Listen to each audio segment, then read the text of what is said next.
ठीक, आगे बढ़े। इसमें से कल जो पढ़े उनको थोड़ा सा रिवीजन।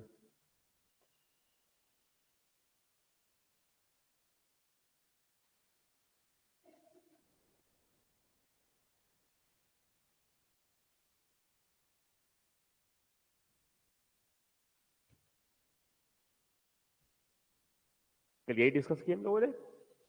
ठीक, आगे बढ़ते हैं हम लोग।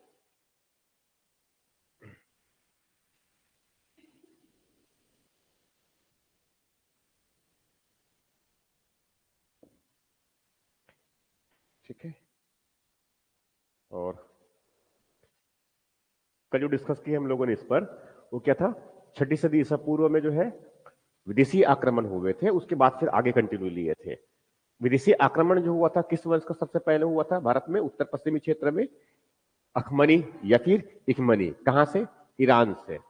ठीक, पहले जो है वो, अब उसमें आक्रमण किसने किसने किया, किसने किया था? वो साइरस ने किया। पहले साइरस ने किया। एक ईरान से आक्रमण हुआ है और दूसरा आक्रमण कहां से हुआ है? मकदूनिया से, मतलब यूनानी।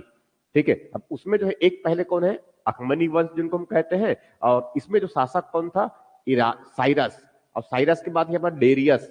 डेरियस प्रथम है, डेरियस द्वितीय भी है, और इस प्रकार से है ये। ठीक है, और एक जो है छायार्स। ठीक है, तो एक साइरस, डेरियस और छायार्स। मगर एक्चुअल में आक्रमण शुरुआत किसने किया? साइरस ने किया। ठीक है, मगर यह सफल नहीं हुआ, और आक्रमण सफल किसका रहा? डेरियस का। और उसने जो है भारत के उत्तर पश्चिमी क्षेत्र, जो इधर उत्तर पश्चिमी क्षेत्र है, कंधार कंबोज वाला, उसको उसने विश्वा प्रांत बना लिया अपना, सिंध के पश्चिम में। ये बताया था मैंने ये। ठीक है, इस समय एक दर्रा है जहां से आया, कौन सा है वो? खैबर दर्रा। और एक साथ में कौन है इधर? गोमल दर्रा है ये। ठीक है, ध्यान रखना है। फिर दूसरा कौन सा बताया मैंने? मकदूनिया से आक्रमण हुआ। राजा फिलिप हुआ करता था मकदूनिया का शासक, उसके पुत्र हुए सिकंदर, या फिर एलेक्स, या फिर एलेक्जेंडर। ठीक है, इन्होंने जो है जब 20 वर्ष की आयु में जो है राजा बना, और वहां से फिर अपने राज्य का विस्तार और विश्व को जीतने के लिए उसने एक अभियान छेड़ा, विश्व विजय का ये।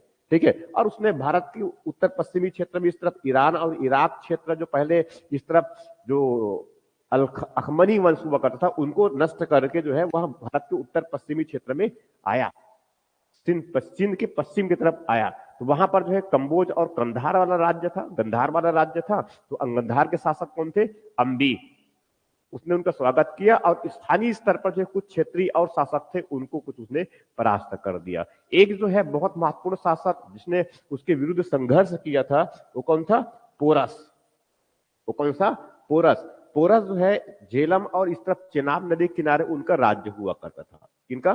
पोरस का। ठीक है, तो बहुत संघर्ष किए, और व्यास नदी किनारे एक युद्ध हुआ, बोलते हैं हेडा स्पीड का युद्ध। बोलते हैं हेडा स्पीड का युद्ध। ठीक है, तो इस युद्ध में हालांकि जो है पोरस का जो है पराजय हुआ, हार गया पोरस, मगर उनकी जो है साहस और बहादुरी से जो है सिकंदर प्रसन्न होकर के उनको अपना उनके राज्य उनको वापस कर दिया। ठीक है, और लंबे समय तक वो उसी क्षेत्र पर शासन करते रहे ये।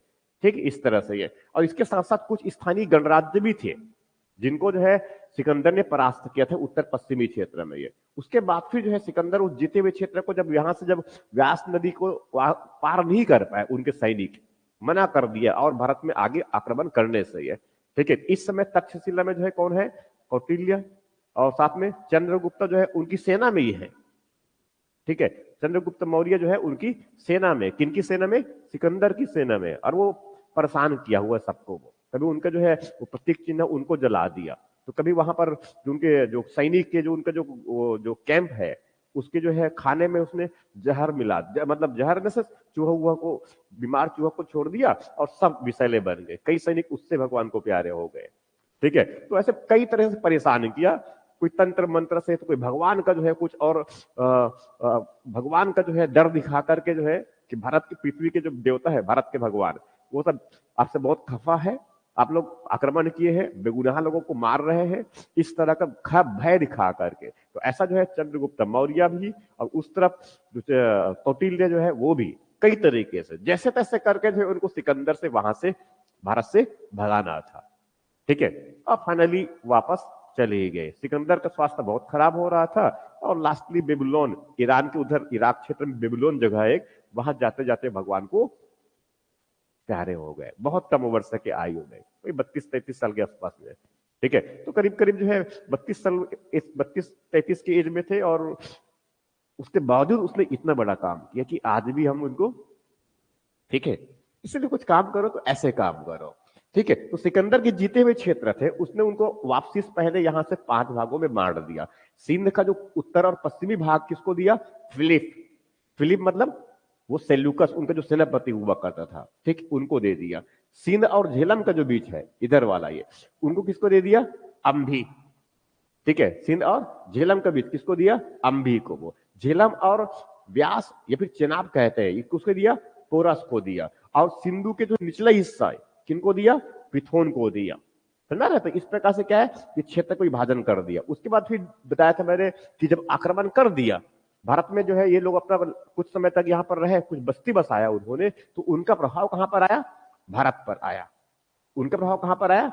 भारत पर। भारत पर जब प्रभाव आया इनका, तो यूनानी और ईरानी, तो ईरानियों का प्रभाव, ईरानी का प्रभाव सबसे अच्छा उनके प्रभाव कहां पर आया भारत में? कि उन्होंने एक छत्रप व्यवस्था शुरुआत किया था। तो छत्रप व्यवस्था किसने शुरुआत किया था? ईरानियों ने शुरुआत किया था। किसने शुरुआत किया था? ईरानियों ने शुरुआत किया था। ठीक है, तो छत्रप मतलब क्या होता है? प्रांत होता है। ठीक है, इसके पहले भारत में इस प्रकार से छत्रप व्यवस्था नहीं था। ये किसकी देन है? ईरानियों की देन है। और यूनानियों की देन क्या है? सैन्य राजनीति में सैन्य संगठन हुआ। पहले भारत में बड़ी मात्रा में सेना, गज सेना हुआ करता था। हाथी के सेना बहुत महत्वपूर्ण माने जाते थे, मगर यहाँ पर देखा, हाथी बहुत तेजी से ना तो दौड़ सकता है और ना ही जो है युद्ध में बहुत अधिक सहायक होते हैं, पर घोड़े की अपेक्षा वो कम है। जो घोड़े क्या है, बहुत तेजी से आगे बढ़ जाते हैं, तेजी से वार कर सकते हैं और पीछे भी हट सकते हैं। इसीलिए जो है अश्वसेना की भूमिका बहुत आगे बढ़ गया, ज्यादा महत्वपूर्ण हुआ। और हाथी जो गज सेना है उसकी महत्ता थोड़ी सी कम हुई। ठीक है, ईरानियों का जो है आर्थिक प्रभाव, ईरानी से जो है आर्थिक हमने क्या सीखा? कि हमने जो है स्थल मार्ग, इसे उत्तर पश्चिमी क्षेत्र से यहां से उधर मध्य एशिया, इधर मध्य एशिया और वहां से पश्चिम एशिया और वहां से रोम तक एक पूरा रास्ता मिल गया हमें। इनके साथ साथ इधर नौवहन के लिए भी क्या है, हमें मार्ग मिल गए। यूनान से क्या है, सिकंदर के साथ जो आया कौन है? नियार्कस। नियार्कस जो है ये उस भूमध्य सागर से लेकर के इधर सिंध तक, और सिंध से लेकर कहां तक? अरब सागर तक। ये पूरे जल मार्ग, भूगोल के बारे में। इससे क्या हुआ? व्यापार वाणिज्य की गतिविधियां बहुत तेजी से आगे बढ़ गई। संस्कृति में प्रभाव, ईरान में जो है अरामाइक लिपि, ईरान की लिपि कौन सा? अरामाइक लिपि। अरामाइक लिपि, वो अरामाइक लिपि जो है ईरान में हुआ करता था, भारत के उत्तर पश्चिमी क्षेत्र में आए तो थोड़ा सा बदला हुआ रूप विकसित हुआ। कौन सा? खरोष्ठी। तो उत्तर पश्चिमी क्षेत्र में जो है, जैसे अफगानिस्तान वाले क्षेत्र में तो ठीक है ईरानी है, कौन सा? अरामाइक लिपि, मगर साथ में इस तरफ कौन है? खरोष्ठी। साथ में कौन सा है? खरोष्ठी लिपि। समझा रहे जो कह रहा हूं मैं ये? ठीक है, उसके बाद फिर इसी क्रम में खरोष्ठी लिपि, और इसके बारे में बताया था मैंने, एक अरामाइक लिपि, दूसरा कौन सा? खरोष्ठी। ठीक है, तो अरामाइक अफगानिस्तान वाले क्षेत्र में थोड़ा सा, और खरोष्ठी थोड़ा सा निचले पाकिस्तान वाले क्षेत्र में। ठीक है, और सम्राट अशोक के जो स्तंभ लेख है, ऐसा माना जाता है कि वहां जो ईरानी शासक हुआ करता था डेरियस, वो भी ऐसा बनवाता था, बड़ा बड़ा स्तंभ, वो भी ऐसे बड़े बड़े स्तंभ बनवाते थे। तो उनका जो है देखा देखी जो है सम्राट अशोक ने भी ऐसा बनाया। ठीक है, इस तरह से ये। ठीक, तो इस प्रकार से अशोक के शिलालेख में कौन कौन सा जो है लिपि मिलता है? 4 लिपि। एग्जाम में कई बार पूछा गया है। एक अरामाइक लिपि है, एक खरोष्ठी है, एक यूनानी है और एक ब्राही। तो सबसे अधिक मात्रा कौन सी है? ब्राही लिपि की है। ठीक है, इसके बाद फिर मैं डिस्कस किया था कि इनका जो है यूनानी का प्रभाव जो है किसमें? उनकी लिपि। हाँ, तो यूनानी की लिपि समझ में आ गया यहां तक ये? अब यूनानी को जो है ये जब उत्तर पश्चिम भारत में आए यहां, तो वहां यूनान से अपनी शैली मूर्ति निर्माण की वो लेके आए, मूर्ति निर्माण की शैली। और भारत में उत्तर पश्चिमी क्षेत्र में जो है, भारत के उत्तर पश्चिमी क्षेत्र और यूनानी जो शैली है मूर्ति निर्माण का, दोनों का एक मिला जुला रूप विकसित हुआ। दोनों का एक मिला जुला रूप विकसित हुआ। उसी शैली को बोलते हैं गंधार शैली। नई शैली जिनको बोलते हैं, क्या बोलते हैं? गंधार शैली, गंधार मूर्ति शैली। और इसी मिला जुला स्वरूप है, उनको एग्जैक्टली क्या नाम बोलते हैं वो लोग? हेलेनिस्टिक। क्या बोलते हैं? हेलेनिस्टिक कला। क्या बोलते हैं? हेलेनिस्टिक। तो हेलेनिस्टिक या फिर क्या है? गंधार। तो गंधार क्या है? मूर्ति कला। भगवान बुद्ध की प्रारंभिक मूर्ति जो है इसी गंधार शैली में बने हुए हैं ये। ठीक है, इसी समय जो है दार्शनिक पाइथागोरस, ठीक है, पाइथागोरस, कुछ इतिहासकार मानते हैं कि ये भारत आया था, कुछ इतिहासकार मानते हैं कि ये भारत में आया था, मगर कुछ इतिहासकार मानते हैं कि भारत नहीं आया था, मगर हाँ इनको भारत की दर्शन के बारे में पता था। ठीक है, तो ये जो पाइथागोरस है, पाइथागोरस जो शून्य वो कर्ण का वर्ग, ठीक है, उनके वाला, तो इसने इनकी जो है जो विचार को, इनके दर्शन को, इनकी सोच को भारत के जो दार्शनिक परंपरा है उसने भी प्रभावित किया, और उनके जो विचार थे भारतीयों को भी प्रभावित किया, ऐसा मानते हैं ये। ठीक, इस क्रम में फिर सबसे महत्वपूर्ण क्या हुआ, सिकंदर ने भारत पर आक्रमण किया था। कब आक्रमण किया था? लगभग 327 से 325 के बीच में ये।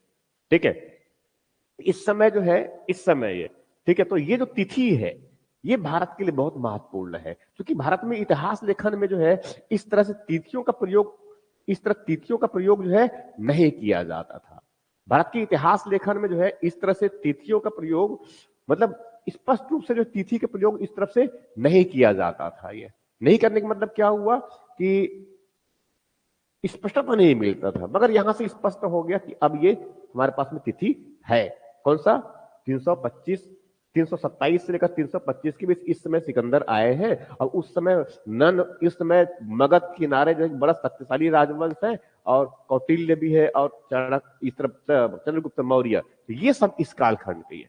ठीक है, और इसी समय जो है एक नाम मिलता है सेंड्राकोर्स, एग्जाम में पूछा हुआ है ये। यूनानी शासक जो है एक शासक की बात करते रहते हैं बार बार, सेंड्राकोर्स। किसकी बात कर रहा हूं मैं? सेंड्राकोर्स। तो सेंड्राकोर्स जो है इतिहासकारों के द्वारा पहचान किया जाता है, कोई और नहीं बल्कि कौन है ये? चंद्रगुप्त मौर्य है ये। समझा रहे हैं ये? अब इसके बाद फिर हम डिस्कस किए हैं बुद्धकालीन अर्थव्यवस्था के बारे में। ये तो बुद्धकालीन अर्थव्यवस्था मतलब किन की बात करेंगे? हम खेती की बात करेंगे, दूसरा शिल्प और दस्तकारी की बात करेंगे, उसमें बताया था मैंने श्रेणी और निगम। ठीक है, फिर व्यापार और वाणिज्य की बात करेंगे, मुद्रा व्यवस्था की बात करेंगे, नगरीकरण की बात करेंगे ये। ठीक है, अब अर्थव्यवस्था में पहले बात किसका? कृषि का। तो कृषि के लिए क्या है? गंगा का जो मैदानी क्षेत्र है बहुत ही क्या है? बड़ा क्षेत्र है, ये वृहद क्षेत्र है। गंगा का मैदानी क्षेत्र क्या है? वृहद क्षेत्र है, उपजाऊ भूमि है, सिंचाई के अच्छे साधन है, जलवायु कृषि के लिए बहुत अनुकूल है, और लोहे का भी प्रयोग करते हैं उपकरण बनाने में। इसीलिए जो है, इसीलिए बहुत बड़ी मात्रा में यहां पर उत्पादन होना शुरू हुआ, अधिशेष उत्पादन, सरप्लस प्रोडक्शन हो रहा है ये। तो लोहे का प्रयोग जो है किसमें? कृषि के लिए उपकरण बनाने में। ठीक है, एक प्राचीन तो बताया था मैंने, कौन सा? जखेड़ा, लोहे के फाल मिले हुए हैं। उसके बाद फिर जो है और भी कई जगह है, लोहदा नाला है, ठीक है, और इस तरफ अंतरजी खेड़ा तो पुराना जगह है ऑलरेडी है। ठीक है, ये तो धान की जो है, अब धान किस प्रकार की पद्धति, धान बोआई की, तो धान को जब बोते हैं तो उसमें क्या है? एक छिटवा पद्धति बोलते हैं ये। एक पद्धति क्या बोलते हैं? छिटवा। छिटवा पद्धति समझते हैं? छिटवा पद्धति का मतलब ये होता है कि जब हम धान को जो है ऐसी छिटाई कर देते हैं। समझा रहे ना? ये छिटवा पद्धति मतलब क्या है? धान के बीज को हम सीधा क्या है? छीट देते हैं। धान की बुआई करते हैं ना, ये तो धान की बुआई जब करते हैं तो उसमें जो है धान को छीट देते हैं ऐसे, देखे होंगे। ठीक है, तो क्या बोल रहे हैं? छिटवा पद्धति बोलते हैं उनको वो। और दूसरा पद्धति क्या होता है? रोपण। रोपण मतलब क्या है? धान की रोपा लगाते हैं ये। तो ये जो है इस काल में, ये मतलब 6ठी सदी ईसा पूर्व में जो है उस समय रोपा लगाना और ये छिटवा पद्धति दोनों को प्रयोग करते हैं ये। ठीक है, और पहली पहली बार इसी से बताया कौन सा मैंने? लोहे का प्रयोग हुआ है ये। ठीक है, अब इस समय जो है जलवायु परिवर्तन हो रहा था। 6ठी सदी से पूर्व की बात कर रहे हैं हम लोग, लगभग में 6000 बीसी की बात कर रहे हैं ईसा पूर्व में ये। ठीक है, तो उस समय तक जो है जलवायु परिवर्तन होना शुरू हुआ। जलवायु परिवर्तन शुरू मतलब क्या हुआ कि जैसे अभी वर्तमान में जलवायु परिवर्तन दौर चल रहा है ना, ये जिस तरह से, ये तो जलवायु परिवर्तन की वजह से क्या हो रहा है? इस तरफ कई जगहों पर कई द्वीप डूबने जा रहे हैं, कई द्वीप डूब जा रहे हैं ना ये। ठीक है, तो क्या करेंगे? उस क्षेत्र को छोड़कर क्या है, वो दूसरे क्षेत्र में पलायन कर जाएंगे ये। समझा रहे हैं? ये इस तरह से ये तो वो जलवायु परिवर्तन के कारण भी कुछ जो है उधर पूरब की, पश्चिम की तरफ से लोग किस तरफ आए हैं? पूरब की तरफ। पूरब की तरफ मतलब किस तरफ? गंगा की तरफ, गंगा के मैदानी क्षेत्र तरफ, पूरब की तरफ में ये। तो ये सब कुछ घटनाक्रम चल रहा था उस समय ये। ठीक है, तो इनकी अर्थव्यवस्था जो है कृषि आधारित है, काफी ठीक ठाक मात्रा में है। ये गेहूं, जौ, चावल और गन्ना, काफी सारी चीजों का उत्पादन करते हैं। ठीक है, ये सब इनमें से इनके बाद फिर हम बात की इसमें कि ये जो है खेती बाड़ी में, अब क्योंकि जब बड़े बड़े जो है महाजनपदों का और जो बड़े साम्राज्य बने, राज्य बने, तो उस समय जो है जो जीते हुए लोग जो हार जाते थे उनको अपना दास बना लेते थे। जो हार जाते थे उनको अपना दास बना लेते थे, दास बना लेते थे। और उसके बाद दास बनाए तो स्वाभाविक है क्या करेंगे, वो दास बनाएंगे तब क्या करेंगे, वो उस दास को जो है खेती बाड़ी में लगाते हैं वो। तो उससे क्या होगा, खेती बाड़ी में और विकास मिल गया, उनका मजदूर मिल गया उनको, बिना बिना बिना मजदूरी दिए। तो स्वाभाविक इससे क्या होगा, खेती बाड़ी का विकास हुआ। इसीलिए जो है भारत में क्या है, वो गांव में देखे होंगे, अब तो खैर बंद हो गया लगभग प्रथा वो। गांव पहले क्या है, नौकर लगते थे, ध्यान में है किसी को, गांव में क्या है, नौकर लगते थे। नौकर मतलब क्या है, पूरे साल भर जो है कोल्हू के बल जैसा उनके यहाँ 24 घंटे काम कर रहे हैं, ऐसा था ना। तो उनको क्या बोलते थे हम लोग उसमें, उनको क्या बोलते थे, नौकर ही बोलते थे, पर उसको गुलाम की जैसा ही बेसिकली, वो दास एक तरह से ही है। ठीक है, इसको एक अच्छा जो है शब्द है बंधुआ मजदूर, जिनको क्या बोलते थे, बंधुआ मजदूर। अब बंधुआ मजदूर मतलब क्या है, वही बस काम करने, पड़ोसी जो है ज्यादा अगर महंगा दे देगी, ज्यादा अच्छा मजदूर देगा तो भी आप नहीं जाएंगे, समझ में आ रहा है, इस तरह से ही है। तो वो भारत सरकार फिर संविधान में जब हम लागू किए तब उस बंधुआ मजदूरी को हमने खत्म किया, वो गुलामी का एक पहचान था ये, इसीलिए ये तो वो सब जो है यहीं से शुरुआत हो रहा है, दास दासी का ये। ठीक है, उसके बाद फिर मैं बताया था इसमें क्या है, शिल्प और दस्तकारी का। तो वैशाली बौद्ध ग्रंथों में जो है 18 प्रकार के शिल्पकारों का हमें उल्लेख मिलता है। ये बौद्ध काल में जो है 18 प्रकार के शिल्पकारों का उल्लेख मिलता है बौद्ध ग्रंथ में ये। ठीक है, ये ध्यान रखना, कितने बात कर रहा हूं मैं, 18। और उसमें जो है जानकारी मिलता है बौद्ध ग्रंथ से कि जो वैशाली है, वैशाली वर्तमान में कहां पर है, बिहार में है, एक महत्वपूर्ण जिला है।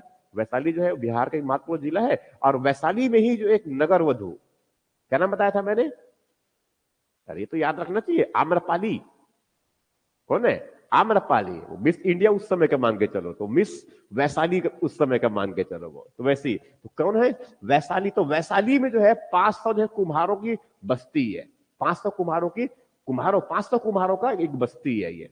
ठीक है, तो ये जो है क्या है, अब कुम्हार क्या मत करेंगे, क्या करेंगे, मटके बनाएंगे, मितभान। तो उसको 500 कुम्हार जो एक ही जगह पर रह रहे हैं। अभी वर्तमान में 500 कुम्हारों को जो है परिवार एक साथ कहीं पर मिलता है, नहीं मिलता है अभी, ये उतना भी नहीं है वर्तमान में ये। ठीक है, इस तरह का ये 500 कुम्हार मतलब कम से कम उसमें 500 घर होना चाहिए।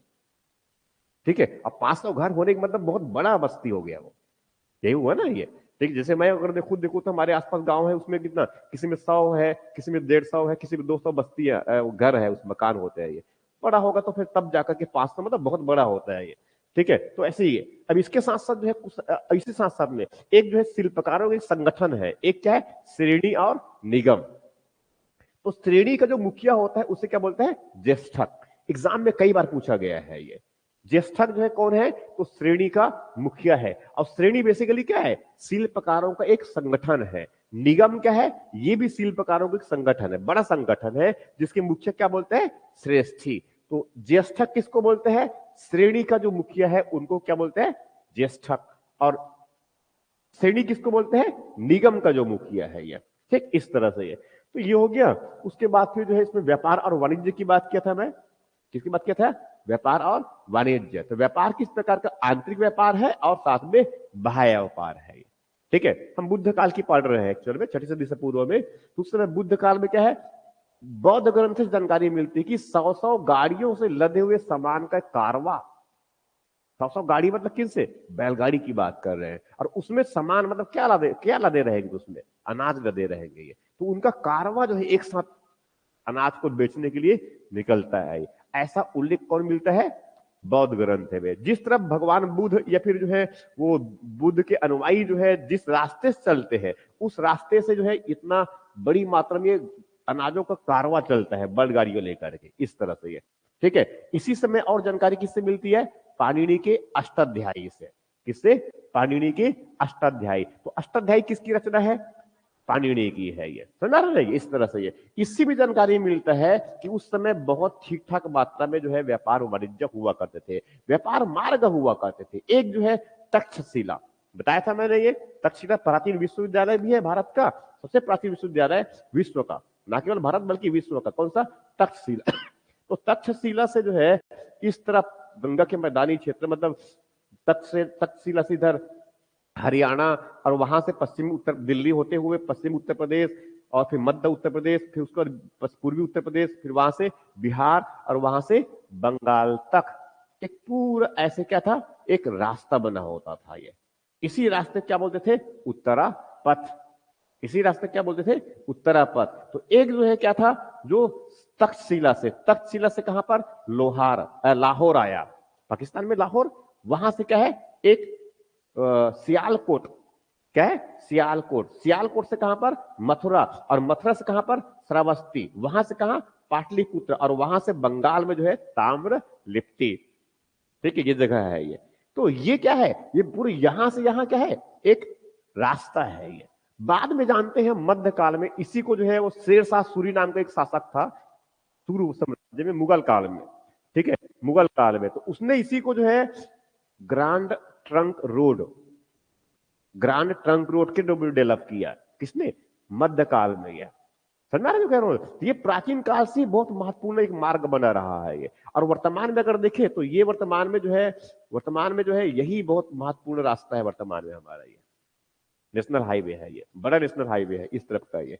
समझ में आ रहा है ये। तो ये क्या है, एक रास्ता। अब देखो यहां से फिर जो है ये, अब यहां से जो है आगे ये किस तरफ जाएगा, इधर पश्चिम की तरफ जाएगा, पश्चिमी एशिया की तरफ। पश्चिमी एशिया से कहां जाएगा, रोम जाएगा, और यहीं से इधर आगे चलकर कहां जाएगा, चीन की तरफ जाएगा। तो ये भारत का ये उत्तर पश्चिमी क्षेत्र ये बहुत महत्वपूर्ण रूप से विकसित होगा। वो क्यों, क्योंकि वहां पर जब व्यापार वाणिज्य होगा तो पर क्या है, टोल टैक्स वसूल करेंगे।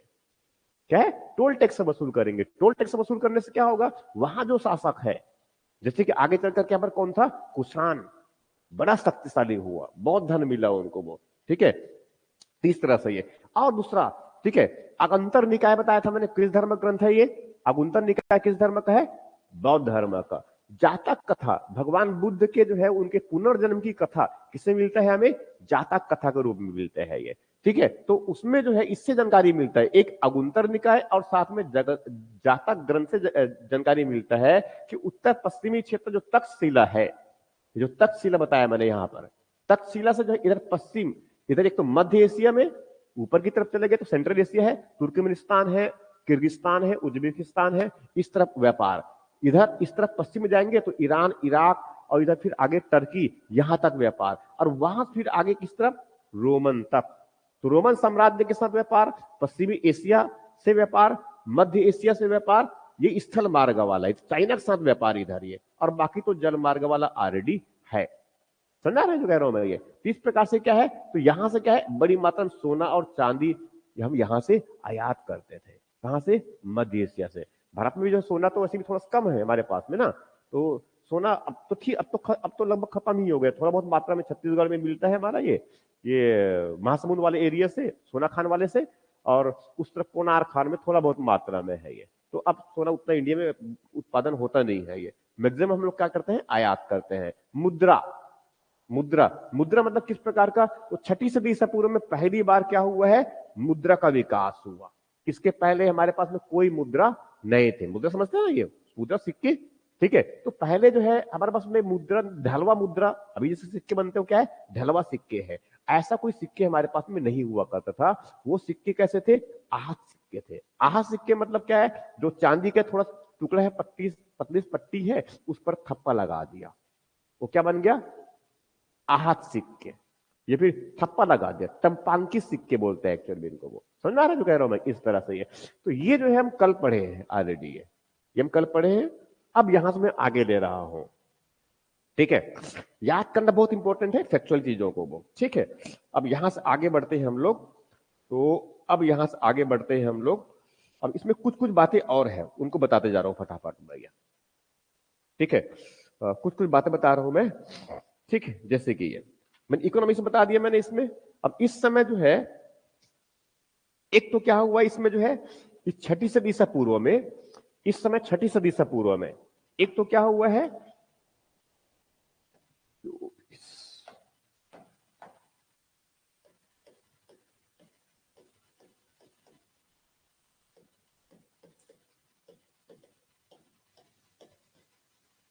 ठीक है, कब की बात कर रहा हूं मैं, बुद्ध काल की बात कर रहा हूं मैं। ये सेगमेंट चल रहा है हमारा। ठीक है, अब बुद्ध काल मतलब कब की बात कर रहा हूं मैं? 600 बीसी से लेकर के जो है 400 बीसी तक, 400 ईसा पूर्व तक, ठीक है, इस समय। अब इस कालखंड में जो मैं किसकी बात कर रहा हूं इस समय? ये नगरीकरण का। भारत में नगरीकरण जो हुआ है, पहले नगरीकरण कब हुआ? हड़प्पा के समय हुआ, जानते हैं ये। तो अब इस कालखंड में दूसरा जो परिवर्तन आया था वह था भारत में नगरीकरण। नगरीकरण का मतलब क्या हुआ? नगरों की मात्रा जो है इस समय बड़ी मात्रा में बढ़ी, या फिर नगर बने। इसके पहले जो है हमारे पास में नगर, मतलब अभी तो बहुत बड़ी मात्रा में नगर है, महानगर है और कई बड़े नगर वर्तमान में ये, मगर पहले जो है हमारे पास में इस तरह का कोई नगर नहीं हुआ करता था। सबसे प्राचीन कालखंड में जो है हड़प्पा जब हुआ करता था, तब उस समय हड़प्पा जो है, हड़प्पा सभ्यता में बड़े मात्रा में नगर थे। हड़प्पा बड़ा नगर है, मोहनजोदड़ो है, चौहुदड़ो है, कालीबंग है, लोथल है, कई बड़े नगर, ठीक है। मगर हम जानते हैं कि हड़प्पा सभ्यता का पतन हो गया और उसके बाद लंबे समय तक सब जितने भी नगर थे वो समाप्त रहे, ठीक। फिर नगर कब बना? लगभग 1000 साल बाद। कब? 600 बीसी में। 600 बीसी में। इसके पहले जो है बीच में जो है नगर नगर थे ही नहीं, सबके सब क्या है? ग्रामीण बस्तियां हैं। जैसे कि वर्तमान भारत के अगर लगे तो वर्तमान में भारत के नगरीकरण, वर्तमान जनगणना 2011 के अनुसार में 31% जो है नगरीकरण है भारत का, ठीक है। और बाकी जो है लगभग 69% लोग वो किसमें है? वो ग्रामीण बस्ती में रहते हैं ये। छत्तीसगढ़ का जो है नगरीकरण जो है वर्तमान में 23% है, जनगणना 2011 के अनुसार में। कितना परसेंट है? 23% है। इसका मतलब ये हुआ कि बाकी जितनी भी है, विशेष 87%, 87% नहीं, 77%, वो सब क्या है? ग्रामीण बस्ती है ये। समझा रहे? ये छत्तीसगढ़ की बात कर रहा हूं भैया, ठीक है। तो ये भारत में नगरीकरण तो जो है, तो भारत में पहली नगरीकरण, भारत में जो है पहली जो नगरीकरण हुआ था, भारत में जो है पहली नगरीकरण, प्रथम नगरीकरण, तो प्रथम नगरीकरण कब हुआ था? प्रथम नगरीकरण कब हुआ था? ये जो हुआ था किस साल में?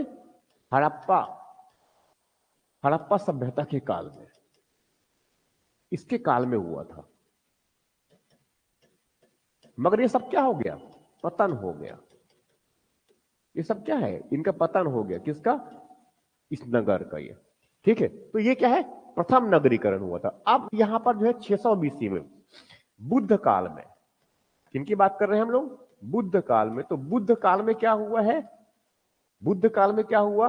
दूसरा नगरीकरण।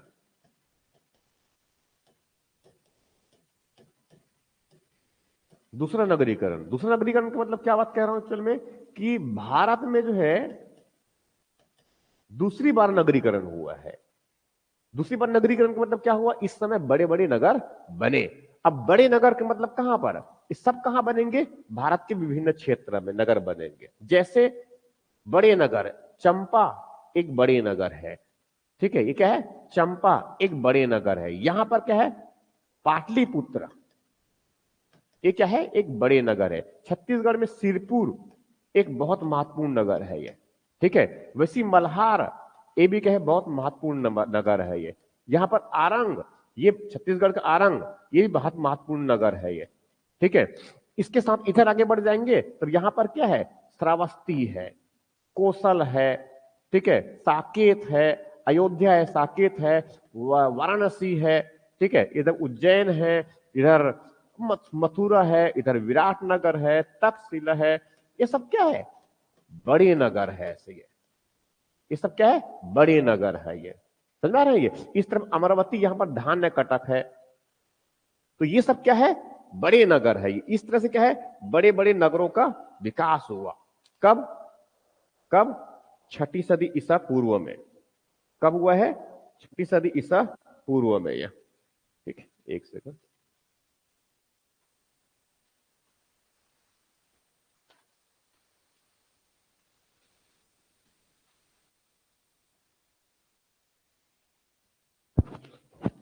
ठीक है। तो इस प्रकार से क्या है? तो भारत में दूसरी बार नगरीकरण कब हुआ है? 6ठी सदी ईसा पूर्व में। और इसके बाद फिर नगरों की मात्रा ठीक ठाक आगे बढ़ा है। मौर्य काल में बड़ा अच्छा नगर बना, गुप्त काल में बहुत सारे नगर बने। तो इस प्रकार से क्या है? फिर आगे जो है नगरों की मात्रा लगातार क्या है, बढ़ती चली गई है। समझ में आ रहा है ये। अब इस नगरीकरण जो हुआ दूसरे बार में, उसमें बहुत बड़ी भूमिका अलग अलग कारकों पर। एक तो क्या है, लोहा, लोहे का प्रयोग हुआ। क्या हुआ, लोहे के प्रयोग। तो लोहे के प्रयोग ने क्या किया, खेती बाड़ी की मात्रा को बढ़ा दिया, सुधार दिया, ज्यादा उत्पादन होना शुरू हो गया। लोहे का प्रयोग ने क्या किया, उत्पादन को बढ़ाया, उत्पादन को बढ़ावा मिला, बढ़ावा दिया। ठीक है, उत्पादन के बढ़ने की वजह से, उत्पादन किसका, अनाजों का उत्पादन है, सभी चीजों का उत्पादन है। उससे क्या हुआ, व्यापार उससे क्या हुआ, व्यापार और वाणिज्य की मात्रा बढ़ गया, व्यापार और वाणिज्य की मात्रा बढ़ा। व्यापार वाणिज्य की मात्रा बढ़ने से जो पहले जो है थोड़ा सा बड़ा बस्ती हुआ करता था, वो बड़ा बस्ती क्या बन गया, बड़ा कस्बा बना। बड़ा कस्बा फिर जो है यहां से बड़ा कस्बा बन गया, वो ये बड़ा कस्बा बना। बड़ा कस्बा बनने से जो है क्या हुआ, बड़ा कस्बा क्या बन गया, नगर बन गया। समझ रहे ये। तो कोई भी जो छोटी बस्ती पहली होती है, जैसे मान लो छोटा सा आपका जो शहर अगर मान लो है, तो पहले अगर 100 साल पहले क्या वैसा था, नहीं। 200 साल पहले क्या वैसा था, नहीं। और कभी वो तो गांव रहे होंगे ना। समझ में आ रहा है ये। जब वहां पर इकोनॉमिक एक्टिविटी जब बढ़ती है, वहां लोग आते जाते हैं सामान खरीदने के लिए, बेचने के लिए, तब जाकर वहां पर लोग रहना शुरू कर देते हैं कि यहाँ पर सामान बिकता है। ये यही हुआ ना ये। तो ये इस तरह से क्या हुआ है, छोटे छोटे पहले बस्ती हुआ करते थे, उत्पादन की मात्रा बढ़ गया, जिससे जो है व्यापार वाणिज्य की गतिविधियां आगे बढ़ी, और उससे कस्बा का आकार बढ़ना शुरू हो गया और बढ़ा। और यही जो है फिर पहले छोटे नगर, और फिर यही जो है बड़े नगर, यही जो है बड़े नगर। समझ में आ रहा है ये। इस तरह से कुछ तो नए नए नगर बनाए भी गए हैं। पाटलिपुत्र का स्थापना किया गया, जैसे कि नया रायपुर बनाया है हमने, वो भी स्थापित किया जा रहा है ना, बिल्कुल वो नए तरह से बसाया गया है, एक्चुअल में वो प्लांट सिटी है ये। ठीक है, तो वैसी जो है, कई नगरों का विकास किया गया इसमें। तो कोई जो है, एक तो प्रशासनिक राजधानी है, कोई प्रशासनिक राजधानी है, कोई व्यापार वाणिज्य के केंद्र है, तो कोई जो है धार्मिक केंद्र है। काशी धार्मिक केंद्र है, उज्जैन प्रशासनिक राजधानी भी है, और क्या है, धार्मिक केंद्र है ये। अमरावती ये बहुत महत्वपूर्ण प्रशासनिक केंद्र है, ये व्यापारिक केंद्र है। ये समझ में आ रहा है जो कह रहा हूं ये। इस तरह से ये तो ऐसे भारत के कई क्षेत्र में बड़े बड़े क्या बन गए, बड़े बड़े क्या बने, नगर बने। किस काल में, 6ठी सदी ईसा पूर्व के काल में ये। ठीक इस तरह से क्या है, तो नगरीकरण। मगर ये जो नगरीकरण हुआ है, ये लोहे के बेसिस पर हो रहा है, जबकि पहले जो नगरीकरण हुआ था हड़प्पा वाला, ये कांसे के बेसिस पर था। ये किस पर, ये कांसे, दोनों में अंतर है। ये पहले जो नगरीकरण हुआ था वो कहां पर, कांसे के बेसिस पर हुआ था, और वो नगरीकरण जो है इस उत्तर पश्चिमी क्षेत्र में हुआ था, हड़प्पा वाले क्षेत्र में। मगर ये जो दूसरा नगरीकरण हुआ है, वो सब के सब कहां पर, गंगा के मैदानी क्षेत्र में हुआ, बड़ी मात्रा में। अंतर समझ आ रहा है ये। एग्जाम में कभी इस तरह से प्रश्न पूछे हैं एक दो बार इसमें, कि पहले के नगरीकरण का आधार क्या था, तो कांसा, जबकि दूसरे बार नगरीकरण हुआ है उसका आधार क्या था, लोहा है। उसका आधार क्या है, लोहा है ये। ठीक इस तरह से ये। तो ये जो क्या है, तो दूसरा नगर। अब उसमें नगर जो है अलग अलग प्रकार के, आगे बढ़ जाऊं मैं। ठीक है, नगर जो है इसमें नगर जो हुआ करते थे, नगरों के प्रकार। ठीक है, अब जैसे कि वर्तमान में नगर मान लो, तो वर्तमान में किस प्रकार के नगर है, वर्तमान भारत में नगर, वर्तमान भारत में कैसा कैसा नगर है, महानगर है, जानते हैं क्या, महानगर है। और महानगर और क्या है, नगर, जहां पर क्या है, नगर निगम है, जहां पर क्या है, नगर पालिका है, जहां पर क्या है, नगर पंचायत है। यही है ना, नगर ये है। ठीक है, कुछ इनमें से क्या है, बंदरगाह है, बड़े बंदरगाह नगर है। क्या है, बंदरगाह नगर है ये। ठीक है, जैसे कि लोथल तो पुराना हो गया, मैं वर्तमान की बात पूछ रहा हूं भाई। वर्तमान में कई, विशाखापट्टनम है, पारादीप है, कोच्चि है, ठीक है, ये सब क्या है, इधर कलकत्ता है, हुबली है, इधर समझ रहे हैं, ये सब क्या है, बड़े बंदरगाह है हमारे, ये तो सब क्या है, बड़े बड़े नगर है ये, समझ रहे हैं, ये इस तरह से ये बंदरगाह नगर। कोई जो है क्या है, प्रशासनिक नगर, प्रशासनिक नगर जी क्या है, दिल्ली। ठीक है, व्यापार वाणिज्य के मुंबई, भारत की आर्थिक राजधानी क्या है, मुंबई, समझा रहे ना ये। अब छत्तीसगढ़ में क्या है, नया रायपुर स्मार्ट सिटी बनाया जा रहा है। नया रायपुर क्या है, स्मार्ट सिटी बनाया जा रहा है, वो मिनी स्मार्ट सिटी। ठीक है, उधर खैरागढ़ को सिलेक्ट किया गया है। ठीक है, अभी तक कुछ पता नहीं चल रहा है अभी वो। ठीक है, मिनी स्मार्ट सिटी है। ठीक है, और भी कई इसमें से, जैसे कि इसमें जो है गांव तरफ जो है रूर्बन मिशन, नाम सुने इसका, वो गांव को थोड़ा सा हम नगर जैसा बना रहे हैं वहां पर, ये तो उसके लिए कौन सी योजना है, रूर्बन मिशन ये। ठीक है, तो ये क्या है, हाँ ये हो गया। उसके बाद फिर जो है सैन्य नगर, सैन्य नगर, सेना के कैंप बना दिया वहां पर, कुछ दिन बाद में पता चला कि नगर बन गया वो, समझ रहे हैं ये, इस तरह के ये। तो ऐसे कई नगर, अलग अलग प्रकार के नगर। तो महानगर तो समझ रहे हैं, सबसे बड़ा नगर हो गया। फिर भारत के संविधान में जो है नगर, नगर निगम है सबसे बड़ा, फिर नगर पालिका, फिर नगर पंचायत, तो जानते हैं ऑलरेडी ये, कोई छोटा और कोई बड़ा और कोई इस प्रकार का ये। कुछ बंदरगाह है, तो कुछ बंदरगाह बताया मैंने। प्रशासनिक नगर दिल्ली बड़ा है, ठीक है। और आर्थिक नगर, आर्थिक केंद्र के रूप में, आर्थिक केंद्र मतलब कौन सा, जैसे कि मुंबई भारत की आर्थिक राजधानी इसलिए कहते हैं इनको, जितने भी एक्टिविटी होते हैं सब वहीं पर होता है। तो ये सब क्या है, अलग अलग नगर है ये।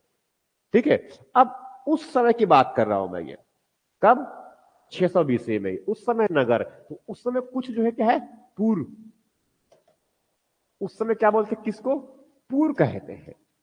क्या बोलते हैं, पूर्व। अब जैसे कि छत्तीसगढ़ में वर्तमान क्या है, रायपुर, बिलासपुर, ये नाम आया कैसे है ये। पूर्व का मतलब ये होता था जिनके चारों तरफ, देखो पूर्व का मतलब होता था, वो पूर्व है, जैसे कि इसको यहां बनाता हूं मैं, अब ये जैसे कि रायपुर है ये, रायपुर को अगर चारों तरफ से अगर मान लो ऐसे दीवार से घेर दिया गया, अब अभी तो डर उतना नहीं है बाहर से कोई हम पर आक्रमण करे, वो तो अब डर जो है पड़ोसी से है और आसपास लोगों से है कि कब आकर कोई ठोक ना दे, एक्सीडेंट ना कर दे, देख रहे ना ये। ठीक है, हाँ, बस्तर में अगर है तो वहां पर डर किसका है, नक्सलियों का है।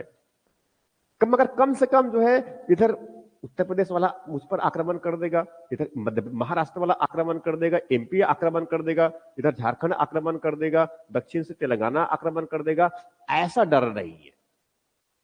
समझ रहे कह रहा हूं ये, इस नगर पर। तो पहले जो है नगर में ही क्या है, सब आर्थिक गतिविधियां होती है, शासन करने वाला जो राजा है वो भी वही रहता है, तो नगर के चारों तरफ से घेरा कर देते थे, किले बना देते थे कि यहां पर कोई आ ना सके, और कोई आए उनके लिए बड़े बड़े ऐसे दरवाजे। ठीक है, उसको क्या बोलते थे ये, पूर्व, मतलब चारों तरफ से क्या है, चारों तरफ से किले बन दिए।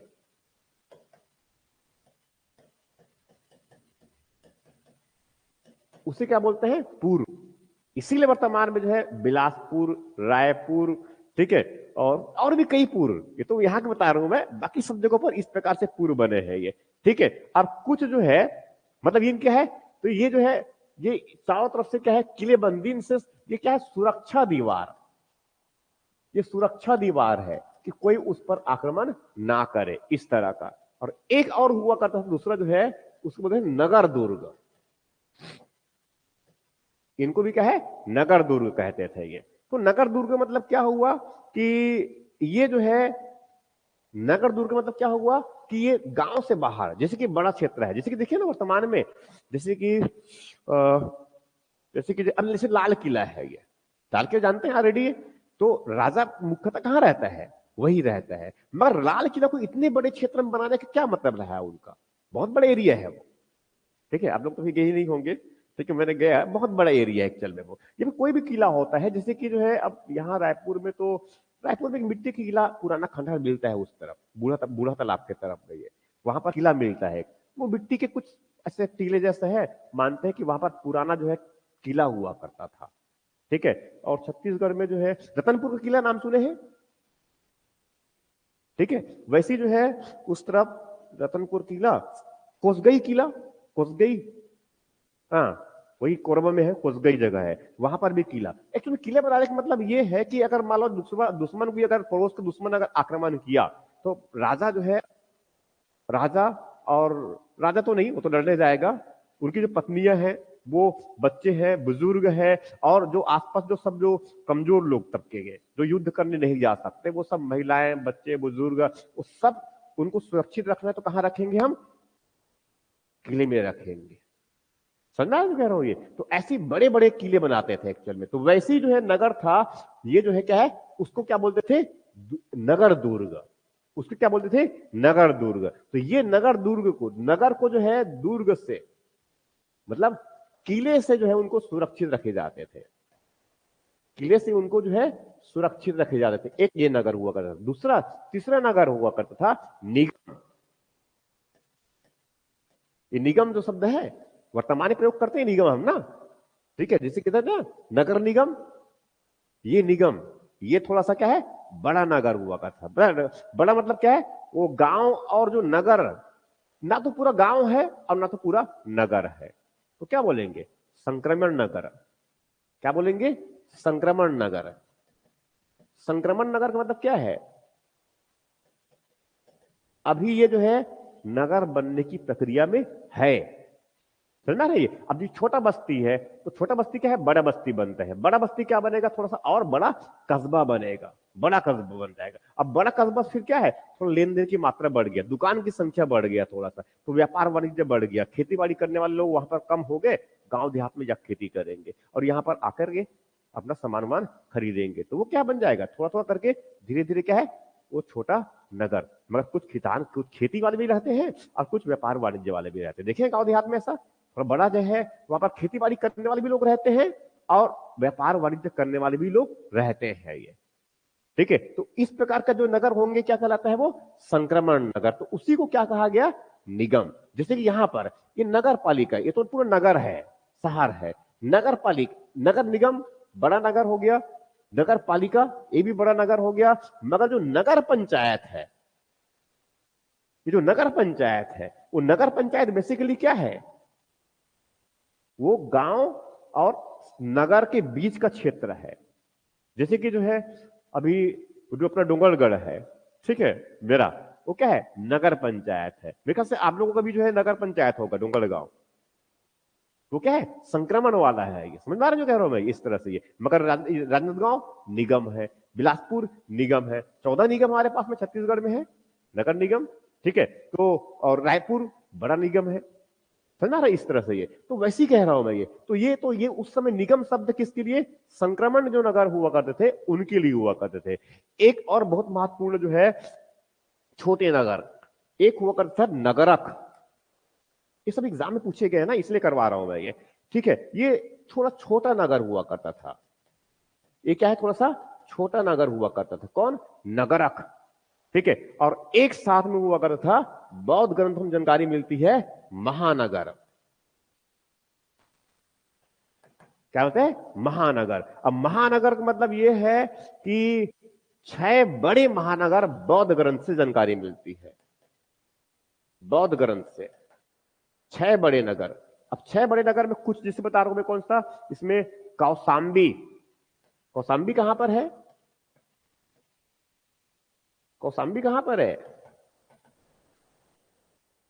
हाँ? कौसाम्बी प्रदेश में है। कौसाम्बी कहां पर? उत्तर प्रदेश में। श्रावस्ती, ये बड़े महत्वपूर्ण नगर, ठीक है। ऐसी और जो है काशी। काशी तो जानते हैं वर्तमान में, काशी विश्वनाथ मंदिर, ठीक है। साकेत, साकेत धाम। साकेत मतलब कौन सा? कोसर की राजधानी क्या था? साकेत। बाद में राजधानी अयोध्या बना, जहां फिर भगवान राम वाला पहले, और ये साकेत इसलिए बोलते हैं। साकेत धाम मतलब क्या है? भगवान राम जहां पर निवास करते थे वो धाम, इसलिए बोलते साकेत धाम चले गए, ऐसे बोलते हैं। तो भगवान राम वाला है ये। राजगृह और चंपा, और क्या है? राजगृह है। और एक नगर कौन सा है? चंपा। अब देखो, ये चंपा किसकी राजधानी है? अंग की राजधानी है। ये राजगृह किसका राजधानी रहा है? पाटलिपुत्र, मगध की राजधानी रहा है। साकेत किसका? कोसल का। ठीक है, और वैसी काशी, वाराणसी, ठीक है, श्रावस्ती, मल, ठीक है, कौशाम्बी उधर, समझ आ रहा है? तो ये सब क्या है? ये सब क्या है? बड़े जो है महाजनपदों की राजधानी हुआ करता था। तो इस प्रकार से कितने नगर? एक पूर्व हो गया, दूसरा क्या है? नगर दुर्ग वाला, तीसरा निगम और नगरक और महानगर। इस तरह से ये सब जो है बड़े नगर हुआ करते थे। ये सब क्या है? बड़े नगर हुआ करते थे। समझ में आ रहा जो कह रहा हूं मैं ये? ठीक, तो ये सब जो है बड़े नगर हो गए। क्लियर हुआ यहां तक ये? तो अर्थव्यवस्था में इस तरह की दूसरी बातें हो गई है। ठीक, अब मैं आगे बढ़ रहा हूं यहां से। ठीक है, हो गया? ठीक, अब मैं इसे यहां से ले रहा हूं मैं किस काल की बात करें हम लोग? बुद्ध काल। बुद्ध काल चल रहा है, भगवान बुद्ध के काल, कालखंड वाला चल रहा है हमारा। ठीक है, अब बुद्ध काल में जो है सामाजिक व्यवस्था,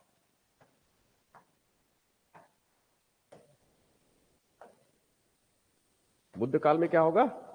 सामाजिक व्यवस्था।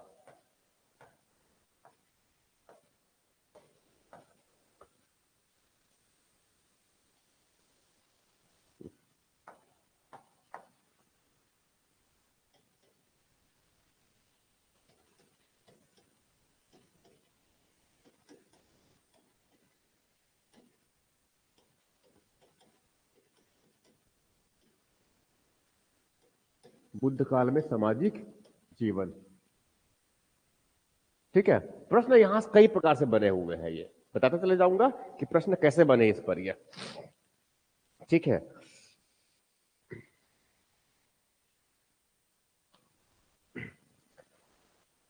ठीक, अब समाज का मतलब क्या हुआ हमारे लिए? पूरी समाज को उनकी अपनी अपनी व्यवस्था है ये। समाज की क्या है? पूरी अपनी व्यवस्था है ये। ठीक है, तो इसमें अगर हम देखें, इसमें अगर देखें ये, तो इसके पहले समाज कौन सा चल रहा है? इसके पहले कौन सा समाज? इसके पहले जो समाज की व्यवस्था है, इसके पहले अगर बात करें हम, तो कौन सा है? पूर्व पूर्व वैदिक और उत्तर वैदिक, यही है। ठीक है, अब इस तरफ क्या है? बुद्ध काल वाला। अब क्या है? बुद्ध काल वाला। और इसके बाद क्या आएगा? मौर्य काल। इसके बाद क्या आएगा? मौर्य काल। समझ आ रहे हैं ये? तो यहां पर क्या है? एक तो यहां पर सब पुराना वाला है, सबसे पहले शुरुआती दौर पे ये ढंग से कुछ समाज बना ही नहीं है पूर्व वैदिक काल में। ठीक है, यहां पर जो है वर्ण हुआ करता था, इसका अर्थ रंग था। यहां पर क्या है? वर्ण एक व्यवसाय बन गया, समूह बन गया, व्यवसाय व्यापारी समूह बन गया। और अब अंतर आएगा, यहां पर पहले गोत्र था ही नहीं, बाड़ा था जहां पर सब गायों को एक साथ रखते थे।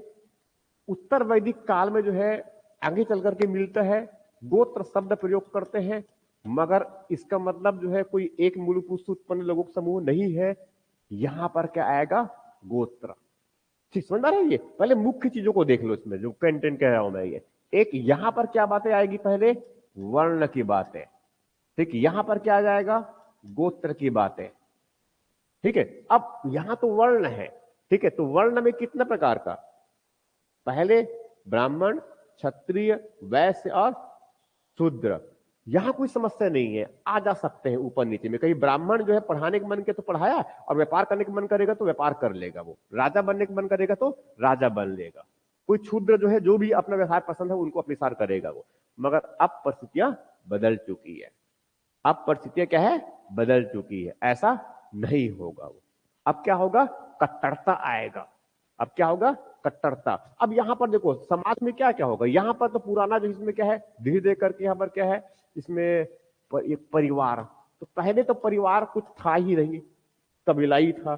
मगर यहां पर हम देखे हैं क्या बन गए हैं, ये संयुक्त परिवार बन गया। क्या है? संयुक्त परिवार। अब वही परिवार यहां पर क्या है? ज्यादा महत्वपूर्ण हो जाएगा। क्या है? महत्वपूर्ण हो जाएगा। तो यहां पर क्या हो जाएगा? परिवार। समझ में आ रही है? इनके साथ साथ फिर जो है इनके साथ अभी इसे डिटेल बताऊंगा ना, मैं मेन कंटेंट बता रहा हूं भाई, जहां से एग्जाम पूछते हैं हमें ये, ठीक है। उसके बाद इस परिवार में क्या होगा, इसमें गोत्र हो गया, परिवार हो गया, वर्ण हो गया। अब इसके बाद इसमें उनकी जो इसमें वहां जो लोग रहते हैं उनका संस्कार, संस्कार तो पूर्व वैदिक काल में जो है ऐसा कोई बड़ा कोई संस्कार नाम का चीज नहीं है। उत्तर वैदिक काल में भी जो है बहुत स्पष्ट रूप से संस्कार का उल्लेख नहीं, मगर अब यहां पर क्या होगा, यहां पर स्पष्ट रूप से क्या होगा, संस्कार। कितने संस्कार, ठीक, संस्कार हो गया। फिर वो पुराना जो है आश्रम व्यवस्था, यहां पर आश्रम व्यवस्था स्पष्ट नहीं है, बहुत अधिक स्पष्ट नहीं है, मगर यहां पर से क्या है, आश्रम व्यवस्था शुरुआत हुआ संस्कार के साथ साथ आश्रम व्यवस्था। तो कितने आश्रम व्यवस्था, 4 आश्रम व्यवस्था, 4 आश्रम व्यवस्था। और 4 आश्रम मतलब कौन सा वाला बात कर रहा हूं मैं, ये ब्रह्मचर्य है, गृहस्थ है और वानप्रस्थ है और सन्यास, ठीक है। संस्कार, आश्रम व्यवस्था, समझा रहा है ये। तो एग्जैक्टली किस किस के बारे में यहां पर सब परिवर्तन आएगा, वर्ण वाला आ जाएगा, तो वर्ण व्यवस्था, इनको क्या बोलेंगे, वर्ण व्यवस्था। मगर अब वर्ण व्यवस्था में क्या है, कट्टरता आ चुका है, जटिलता आ चुका है। अब कुछ लोग मानते हैं और कुछ लोग नहीं मानते हैं। तो जो नहीं मानेंगे वो क्या कर लेंगे, उच्च कुल का है निम्न कुल से विवाह कर लेगा। तो अब ब्राह्मण वाला है वो क्षुद्र वाले से विवाह कर लिया, दूसरे किसी लड़का जो है लड़की से विवाह कर लिया, क्षुद्र वाले से, ये ब्राह्मण वाला जो है। तो अब ब्राह्मण को क्या वो परिवार में सम्मिलित करेगा, सम्मिलित करेगा, नहीं करेगा, बहिष्कृत कर देगा वो, ठीक है। वैसे क्षत्रिय है तो वो ब्राह्मण वाले जो है किसी लड़की से शादी ब्याह कर लिया, समझा रहा है ये। तो ब्राह्मण क्या स्वीकार करेगा, नहीं करेगा, तो उनको भी फिर बहिष्कृत कर दिया। तो ऐसे कर कर जो है वो लोग क्या है, सब बहिष्कृत करते चले गए। अब लोग मनपसंद शादी करना है, ब्याह करना है, तो क्या है, करेंगे ही करेंगे, ये आज भी लोग करते हैं और करते ही रहेंगे, पुराने समय भी करते थे। इससे क्या हुआ, उस वर्ण व्यवस्था में कई लोग जो वर्ण संकर से क्या है, वर्ण से क्या है, वर्ण की व्यवस्था था उससे क्या है बाहर निकलते चले गए, वो समाज से बहिष्कृत कर दिया। आज भी होता है समाज में बहिष्करण, गांव देहात में देखोगे शादी ब्याह कर ली ऐसे मान लो, तो फिर क्या है, परिवार वालों जो है उनको सब कुछ छोड़ देता है ये, ठीक है। इसलिए कई लोग इसलिए डर में शादी नहीं करते हैं, ठीक है। हाँ, मगर उसके व्यवस्था भी है, जाकर के एक बार खाना वाना खिला दीजिए और सब कुछ ठीक हो जाता है, ये भी व्यवस्था है ये। तो यहां से क्या उत्पन्न हुआ, वर्ण संकर। अगर कोई एक वर्ण जो है दूसरे वर्ण से गड़बड़ी करके ऐसे शादी कर लिया, उस व्यवस्था को तोड़ दिया, तो उससे क्या बनेंगे, वो क्या कह देंगे, उससे क्या बोलेंगे, वर्ण संकर, वर्ण संकर, हाइब्रिड बोलते हैं ना। जैसे कि इस तरफ जो है इस तरफ जो है, अब जैसे पत्ता गोभी है पत्ता गोभी और फूल गोभी, दोनों के बीज को, मूल बातों को निकाल करके एक साथ मिला के अगर नया बनाया जाए, आजकल देखे होंगे टमाटर जो है, पहले देसी टमाटर, मगर आज का टमाटर कैसे, विदेशी। तो क्या है, हाइब्रिड है वो जाम आता है, जामुन जामुन, ठीक है। देखो पहले तो इतने छोटे, मगर आजकल तो कितने बड़े बड़े जो है, वो भी कई। अब आजकल तो केले भी, केला तो ठीक है, वही उसी रंग का आ रहा है। अब कुछ दिन पता चला केला जो है कैसा रंग का, काला रंग का केला आ रहा है। अंगूर तो काले रंग का अंगूर देखते ही है, समझा रहे ना ये। तो सब क्या है, हाइब्रिड है ये। आजकल बाजरा, वो जो बाजरा भुट्टा भुट्टा, ठीक है, वो देखे होंगे, पहले तो ठीक है दिखते थे, गांव देहात में से बहुत अच्छा टेस्टी भी हुआ करता था, मगर आजकल जो टेस्टी तो होता ही नहीं है, मगर क्या है, बड़े बड़े और बड़े बड़े दाने दिखने में ये, ठीक है, मगर खाओ तो कोई टेस्ट नहीं। समझ रहा है कह रहा हूं ये। गोभी जो है आजकल जो है लाल पीला और हरे और क्या क्या रंग के आने शुरू हो गए, ये सब क्या है, हाइब्रिड है ये। हाइब्रिड मतलब क्या है, दो प्रजाति को एक साथ मिक्सअप कर दिया गया है, घोड़े और गधे से उनकी मिक्सअप हुआ तो क्या है, खच्चर, समझ आ रहे हैं इस तरह। तो वैसे क्या है, हाइब्रिड। तो यहां पर भी क्या हुआ है, बड़ी मात्रा में क्या हुआ है, वर्ण संकर की स्थिति उत्पन्न हो गया, लोग उनको बहिष्कृत करते चले गए, और यही से फिर एक नई और लोगों का समूह क्या आया, जाति। अब समान जाति में विवाह करेंगे तो ठीक है, नीति में समान जाति विवाह नहीं किए, पसंद आ गया दूसरा, तो क्या है, फिर क्या बन जाएगा, उपजाति।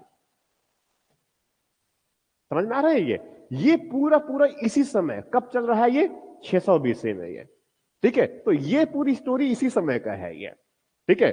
अब ये क्या है, अब गोत्र है। तो पहले गोत्र मतलब क्या था, जो सब अपने पशुओं को एक साथ बांधते हैं। पूर्व वैदिक काल में पूरे एक साथ अपने पशुओं को एक साथ रखते हैं, तो क्या बांधते हैं, वो सब एक क्या है, गोत्र के लोग हैं ये, ठीक है। इस समूह वाला कोई कई परिवार के लोग एक साथ रहते हैं ये, ठीक है। मगर अब यहां पर व्यवस्था बदल गया है। अब क्या है कि एक बहुत पूर्व जो है, कोई पूर्वज हुआ करते थे, उनके सब पुत्र, उनके उनके वंशज है ये, ठीक है। अब जैसे कि हमारा जो है ये, फिर सब आप लोगों को भी होगा, गोत्र है, ठीक है। गोत्र का मतलब क्या हुआ कि बहुत पहले हमारे पूर्वज एक थे, ठीक है। उसके 2-4 बेटे हुए, उसके फिर 2-4 और बेटे हुए, 2-4 उसके और बेटे हुए, 2-4 और बेटे हुए, और हम इस तरह से पूरा वंशावली से क्या है, हम जुड़े हुए हैं। एक मूल पुरुष था, वहां से जो है उत्पन्न लोगों का समूह क्या बन गया, गोत्र, एक ये बना। समझा जो कह रहा हूं मैं ये। वैसी जो है परिवार, अब पहले तो यहां पर कोई परिवार ढंग से था ही नहीं। पशु चारक है, पशु को चराने जाते हैं, बांसुरी बजाते हैं, और उनके वही जीवन चल रहा है। यहां पर आया तो पशुओं को चराने के लिए कोई चुरा मत ले जाने, एक साथ रहना शुरू किया। पशु को चुरा कर ले जाते थे वो, एक साथ रहना शुरू किया। तब उससे धीरे धीरे क्या बन गया, थोड़ा सा संयुक्त परिवार बना। संयुक्त परिवार जानते हैं ये, जहां पर दादा परदादा वो सब एक साथ में रहते हैं, ठीक ठाक मात्रा में परिवार उनका है, तो क्या है, संयुक्त परिवार। तो अब वही व्यवस्था वर्तमान में भी क्या है, वर्तमान मतलब 6ठी सदी से पूर्व में वो संयुक्त परिवार की व्यवस्था है। मगर कुछ लोग जो है शादी ब्याह नहीं किए, तो क्या है, अब मेरी तरफ नहीं देखना है, ठीक है ठीक है। तो क्या है, सिंगल परिवार है, एकल परिवार है, और कहीं पर क्या है, संयुक्त परिवार। दोनों अब छोड़ दिया, दूसरे जाति से शादी कर लिया, तो क्या छोड़ दिया, तो क्या है, अकेले नहीं, दो लोग रहेंगे, फिर उसके बच्चे आ जाएंगे, तो 4 लोग रहेंगे, 5 लोग रहेंगे। समझ रहे ना, इस तरह से ये तो क्या है, तो परिवार में फिर क्या है, एक तो एकल भी, और साथ में जो है वो क्या है, संयुक्त वाला भी, ठीक है। ये मैं इसको बस वही अभी सिर्फ मेन कंटेंट बताया, फिर अभी जस्ट पढ़ेंगे इसको हम लोग, ठीक है। संस्कार, अब संस्कार बताया था मैंने, कितने संस्कार है, 16 संस्कार। अब 16 संस्कार में गर्भाधान संस्कार, वहां से पुंसवन, नहीं नहीं, गर्भाधान के बाद क्या है, गर्भाधान के बाद सेकंड नंबर क्या है, वो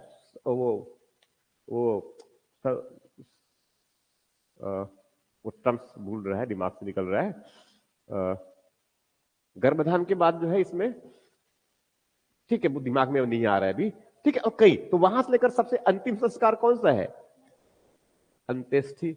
अब ये तो बिल्कुल पता ही होगा, अंतिम सबका ही है, ठीक है। तो गर्भाधान से लेकर के ये, ठीक है, सीमांतो गर्भ, सीमांतोनयन बोलते हैं इनको, सीमांतोनयन, ठीक है। तो गर्भाधान हो गया, सीमांतोनयन हो गया, फिर आगे चल करके बच्चे के जन्म हो गया, तब क्या है उनका, हम वो जो है वो नामकरण संस्कार।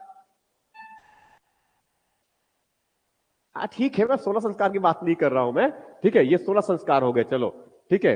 अब विद्यारंभ वाला भी है। अब संस्कार 16 तो है, मगर इनके साथ क्या है, 16 श्रृंगार, ठीक है। श्रृंगार खूबसूरती को महत्व देंगे, तो आम्रपाली, ठीक है, इस तरह का ये, ठीक है। उसके बाद क्या है, आश्रम व्यवस्था। अब आश्रम व्यवस्था जो है पहले यहां पर उतना मजबूत नहीं हुआ करता था। यहां पर तो क्या है, ये आश्रम व्यवस्था कुछ खास यहां पर नहीं है, ठीक है। आश्रम व्यवस्था है पर उतना नहीं है मजबूत। आश्रम व्यवस्था मतलब किन की बात कर रहा हूं मैं, गृहस्थ, वानप्रस्थ, इसकी बात कर रहा हूं। मगर ये सब कब शुरुआत होगा, जब संस्कार शुरुआत हो जाएगा तब। पहले वाले में क्या है, पूर्व वैदिक काल में गुरु जो है अपने शिष्य को निकट बैठाता है सुबह सुबह 4 बजे से, ठीक है। और क्या है, रट्टे मरवाता है, किसको, वेदों को, किसको, वेदों को। लिखना जानते नहीं है, लिखना जानते नहीं है, पढ़ना जानते नहीं है, तो क्या करेंगे, बस रट्टे मारेंगे। रटन पद्धति है, आप लोग भी सुबह सुबह उठ करके रट्टे मार लिए करेंगे, ठीक है। तो लंबे समय तक वेद जो है बिना लिखे ही क्या है, गुरु ने अपने शिष्य को पढ़ाया, उनको याद करवाया, अब वो शिष्य गुरु बन गया, फिर याद करवाया, और इस तरह से लगातार क्या है, आगे बढ़ते थे। तो एक क्या करता है मैंने इसमें, तो उत्तर बुद्ध काल में क्या क्या बात करेंगे, एक वर्ण व्यवस्था की बात है, दूसरा गोत्र का है, परिवार का है, संस्कार है, और आश्रम व्यवस्था। ये क्या है, आश्रम व्यवस्था और जाति, वर्ण संकर, जाति, उपजाति, ठीक है, ये सब जो है ये इसके साथ साथ जो है ये इनके साथ साथ जो है सबसे महत्वपूर्ण होगा इस समय, महत्वपूर्ण होगा इस समय जो महिलाओं की स्थिति है। किनका? महिलाओं की स्थिति, महिलाओं की जो स्थिति है। तो यहां पर पूर्व वैदिक काल सॉरी, पूर्व वैदिक काल में जो है महिलाएं सब बराबर है, समान है, महिला पुरुष, क्योंकि दोनों गैया चराने जाते हैं। एक गैया चराने जाते हैं, दूसरा क्या है, गाय को देख रेख करते हैं, दूहते हैं और दूध दही मक्खन ये सब निकालते हैं। दोनों की भूमिका है, ठीक है। मगर उत्तर वैदिक काल में क्या हुआ है, भूमि खेती बाड़ी करना शुरू कर दिया। हल कौन चलाएगा? समझ रहेंगे, पुरुष, ठीक है। तो अब उत्पादन में उत्पादन में भूमिका किसकी बढ़ गई? पुरुष की बढ़ गई, ठीक है। महिलाएं धीरे धीरे आर्थिक क्रियाओं से जो है पीछे हटते चले गए, मतलब उनको हटाया गया, उनको हटाया गया, रणनीति के अंदर हटाया गया। तो उससे वो क्या है, आर्थिक रूप से क्या है, कमजोर हो गया, पुरुष के ऊपर निर्भर हो गया, पैसे मांगते रहेंगे बार बार, ठीक है। और नहीं तो फिर क्या है, ऐसी रोड होकर काम चलाएंगे अपना। उससे क्या हुआ, यहां से उनकी जो है आर्थिक स्थिति महिलाओं की जो है कमजोर होना शुरू हो गया।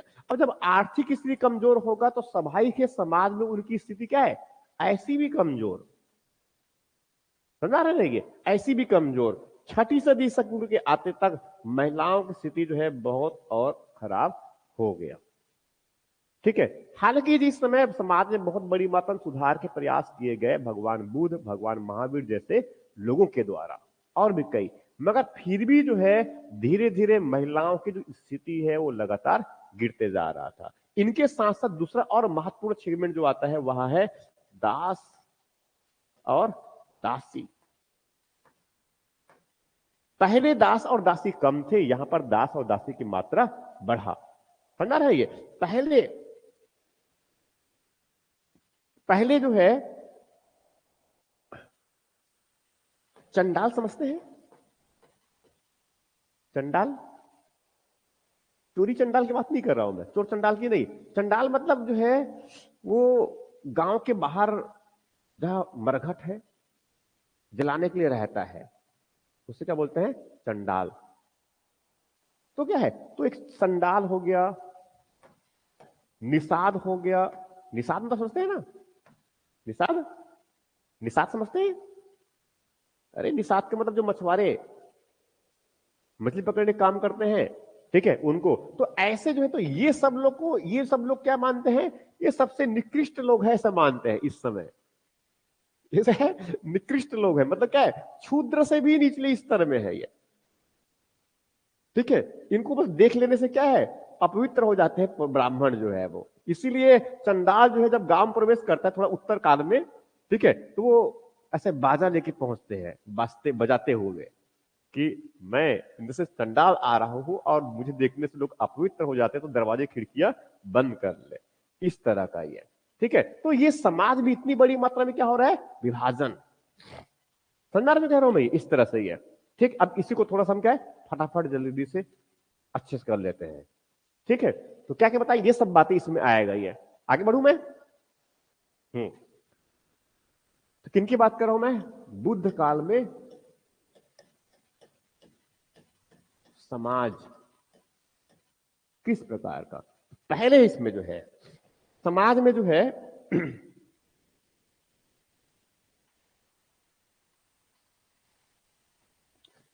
समाज में जो है बहुत महत्वपूर्ण रूप से क्या हुआ है, यहां पर बड़े महत्वपूर्ण रूप से क्या हुआ, एक तो बताया मैंने कौन सा, वर्ण।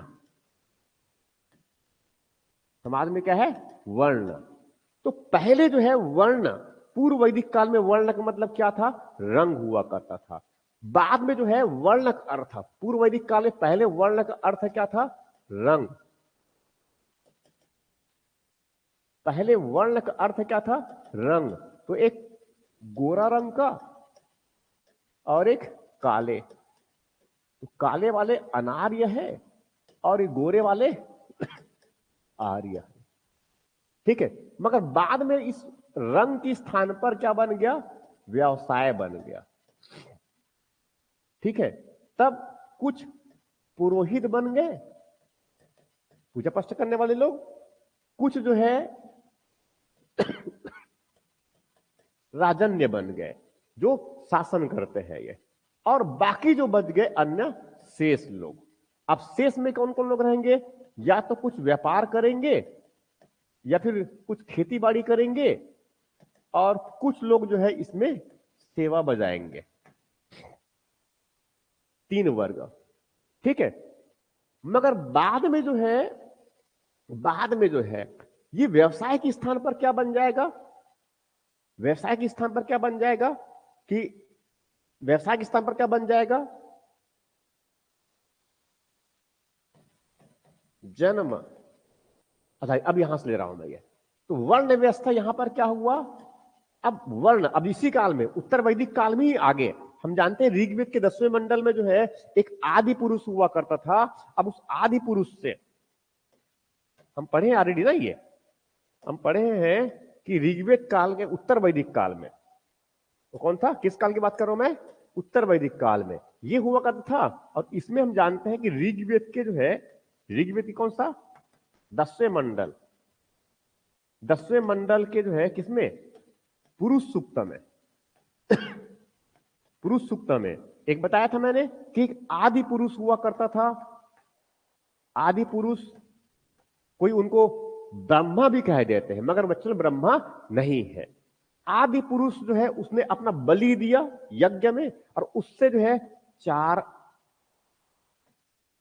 शरीर के 4 अंग से एक सिर बुद्धि वाला, वहां से कौन, ब्राह्मण का जन्म हुआ। ठीक है, उनके जो है भुजाओं से क्षत्रिय का जन्म हुआ।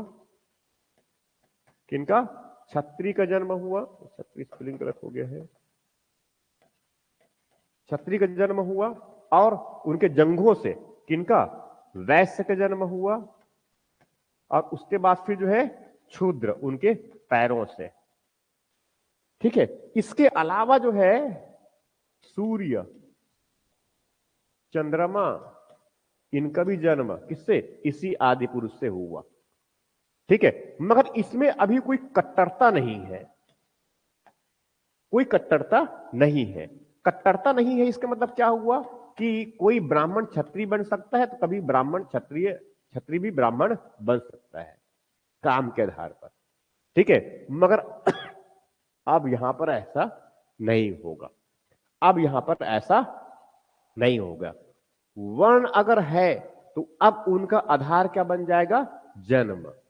ये जन्म के आधार पर, क्या है, जन्म के आधार पर।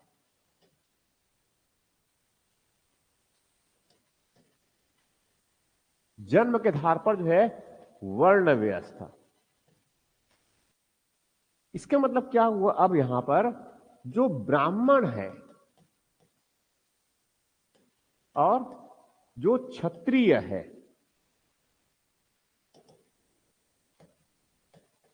ब्राह्मण है, क्षत्रिय है, और वैश्य है, और क्षुद्र है।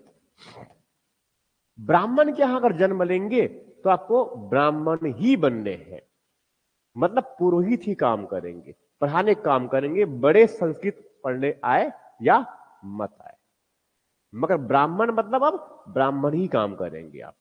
ठीक है, छत्री वाला है तो आप केवल आप शासन व्यवस्था वाला, राजा बनने वाला ही बस काम कर सकते हैं, सेना वेना में भाग ले लेंगे, प्रशासन में भाग ले लेंगे।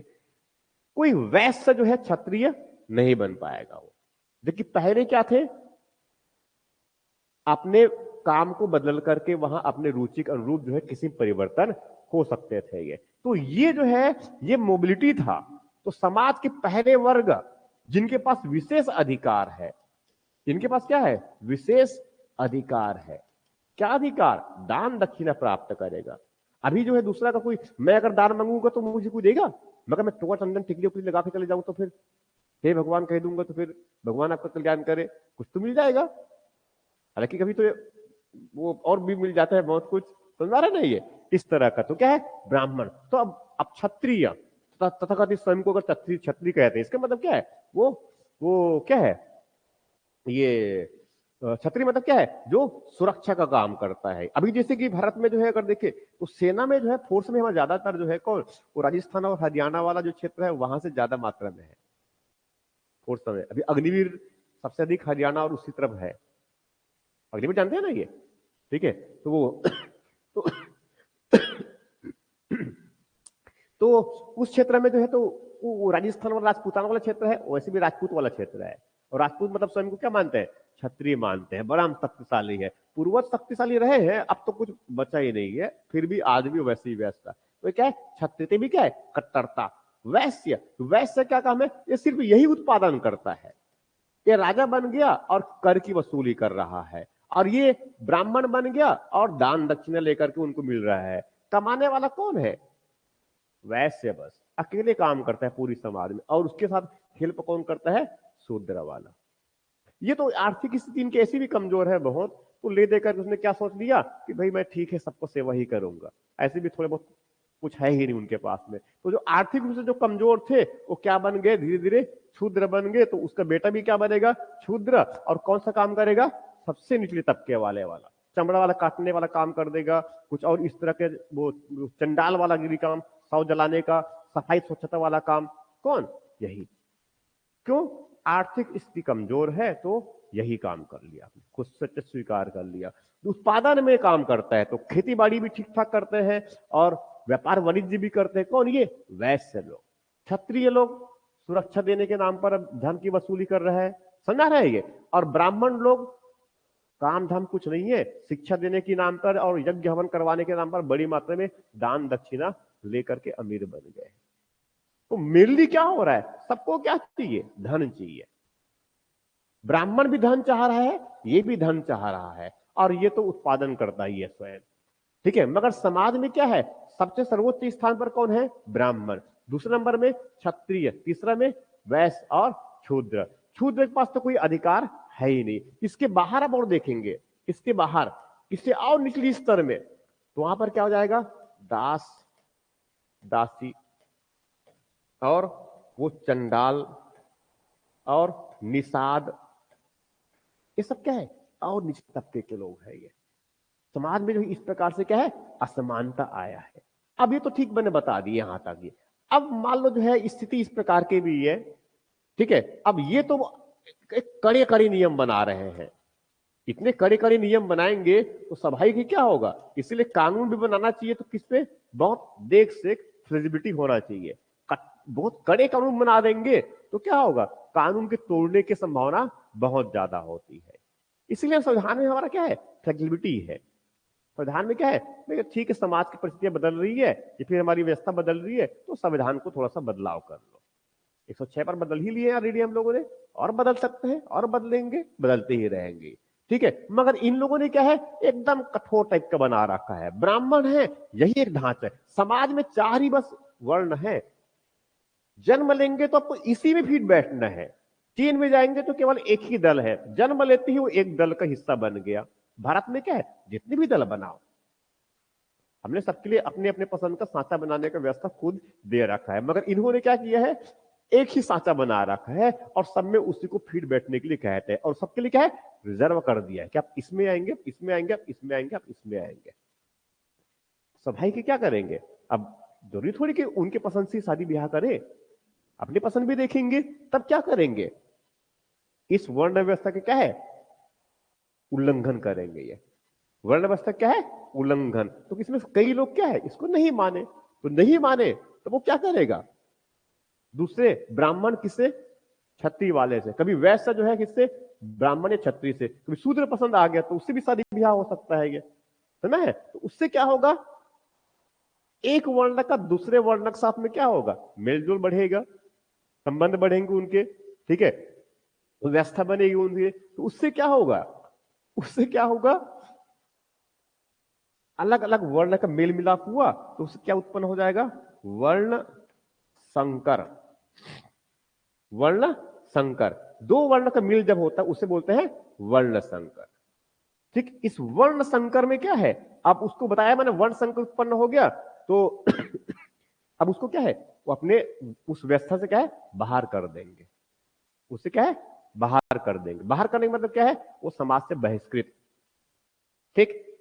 अब ये ऐसी संख्या लगातार क्या है, बढ़ती चली जाएगी। ऐसी संख्या बढ़ेगा, तो ऐसी संख्या जब बढ़ेगा तब क्या बन जाएगा, वो एक समूह बन जाएगा। अलग से क्या है, एक समूह बन जाएगा। अब वही एक समूह धीरे धीरे क्या बन जाएगा, एक जाति। एक क्या बन जाएगा, जाति। तो एक तरह से क्या हुआ, इस वर्ण व्यवस्था ने जो है वर्ण संकर को उत्पन्न किया। वर्ण संकर में जो है कुछ समूह बनते चले गए, अलग अलग समूह बाहर होते चले गए, और वही फिर आगे क्या, किसका जन्म हो गया, जाति का जन्म हुआ। जाति में फिर जो है अंतर जाति विवाह कर देंगे तो पहले उस समय समस्याएं हो जाएंगे। आज वर्तमान में अंतर जाति विवाह करते हैं तो 2.5 लाख रुपए मिलता है भारत राज्य सरकार की तरफ से। ठीक है, अंतर जाति प्रोत्साहन, मुख्यमंत्री अंतर जाति विवाह प्रोत्साहन योजना है। ठीक है, 2.5 लाख रुपए मिलते हैं। ठीक है, 2.5 लाख रुपए, समझा जो कह रहा हूं मैं। ये अभी कुछ दिन पहले जो है भारत राज्य सरकार ने दिया है 2.5 लाख रुपए, इधर वो रायगढ़ में न्यूज में आया था अभी हाल ही में। ठीक है, तो जानकारी के लिए बता रहा हूं मैं ये। ठीक है, तो अंतर जाति प्रोत्साहन योजना में कितने, 2.5 लाख रुपए। तो ये जाति में, तो उस समय क्या है, अंतर जाति कर लेंगे तो क्या है, जाति से बहिष्कृत। आज भी होते हैं, जानते हैं, जाति बहिष्कृत कर देते हैं। और जाति बहिष्कृत करने का मतलब क्या हुआ कि आप अगर उस जाति में सम्मिलित करना है, उस परिवार का हिस्सा बनाना है उस समूह का, तो उनको क्या है, आका के खाना पिलाना करेगा पड़ेगा, दंड देना पड़ेगा उनको, पता होगा ना इस तरह की। ठीक है, तो जाति से अब एक जाति वाला तो ठीक है, चलो उसमें इधर जाति वाला हो गया, तो 4-5 जाति बन गए। और अब 4-5 जाति जो है, तो अब जरूरी थोड़ी उसी से शादी करना है, कभी और बाहर से भी शादी हो जाता है, तो फिर इससे क्या है, उस जाति का फिर उप जाति बन जाएगा। ठीक है, ये साहू समाज वाला है कि देगामा क्या है, देवांगन चलो है, मगर उसके बाद उसमें थोड़ा सा और साहू है मगर कोई एकदम उत्कृष्ट वाला है, वो कबीर पंथ वाले हो गया।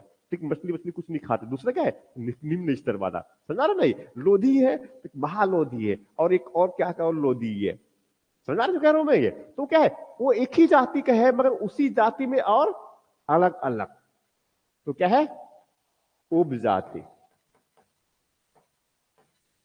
ये पूरे सब कुछ किस समय डेवलप हो रहा है, बुद्ध काल में। किस समय डेवलप हो रहा है, बुद्ध काल में। समझ में आया जो कह रहा हूं मैं। ये तो वर्ण जो है कैसे बन गया, आगे जो है वर्ण कैसे बन गया, वर्ण संकर उत्पन्न हुआ, और एक तो जन्म आधारित बन गया, जन्म कट्टर हो गया, कठोर हो गया।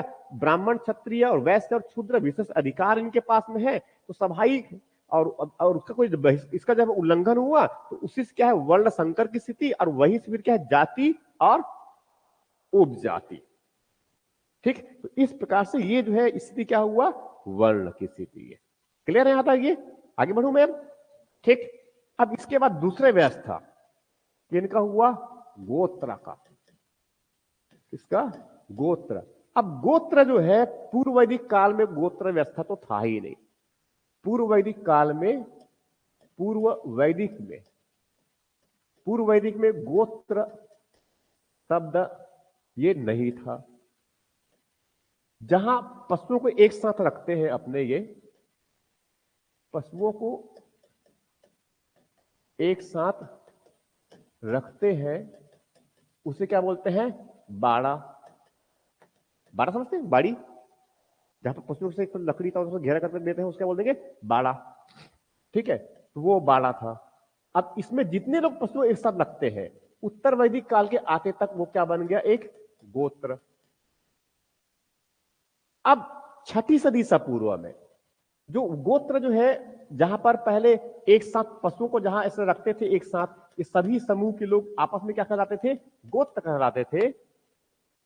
अब यहां पर क्या हो जाएगा, वो ऐसा नहीं होगा। इसमें कई परिवार के लोग हैं ना, इसमें कई परिवार के लोग हैं, मगर यहां पर अब ऐसा नहीं होगा। एक मूल पुरुष है, एक कोई मूल पुरुष है, उससे उत्पन्न लोगों का समूह, लोगों का समूह, वो क्या कहलाएगा, एक गोत्री। तो समान गोत्रक कहलाएगा। इनको क्या बोलते हैं? सगोत्र।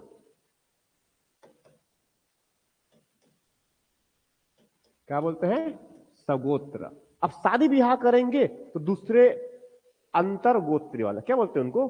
सगोत्र नहीं होना चाहिए। समान गोत्र का मतलब क्या हुआ? दोनों के भाई बहन का संबंध है। समझ रहे ना ये? इसीलिए जो है क्या है अब? सगोत्र। और विवाह व्यवस्था में क्या है? सगोत्र और क्या है? सगोत्री।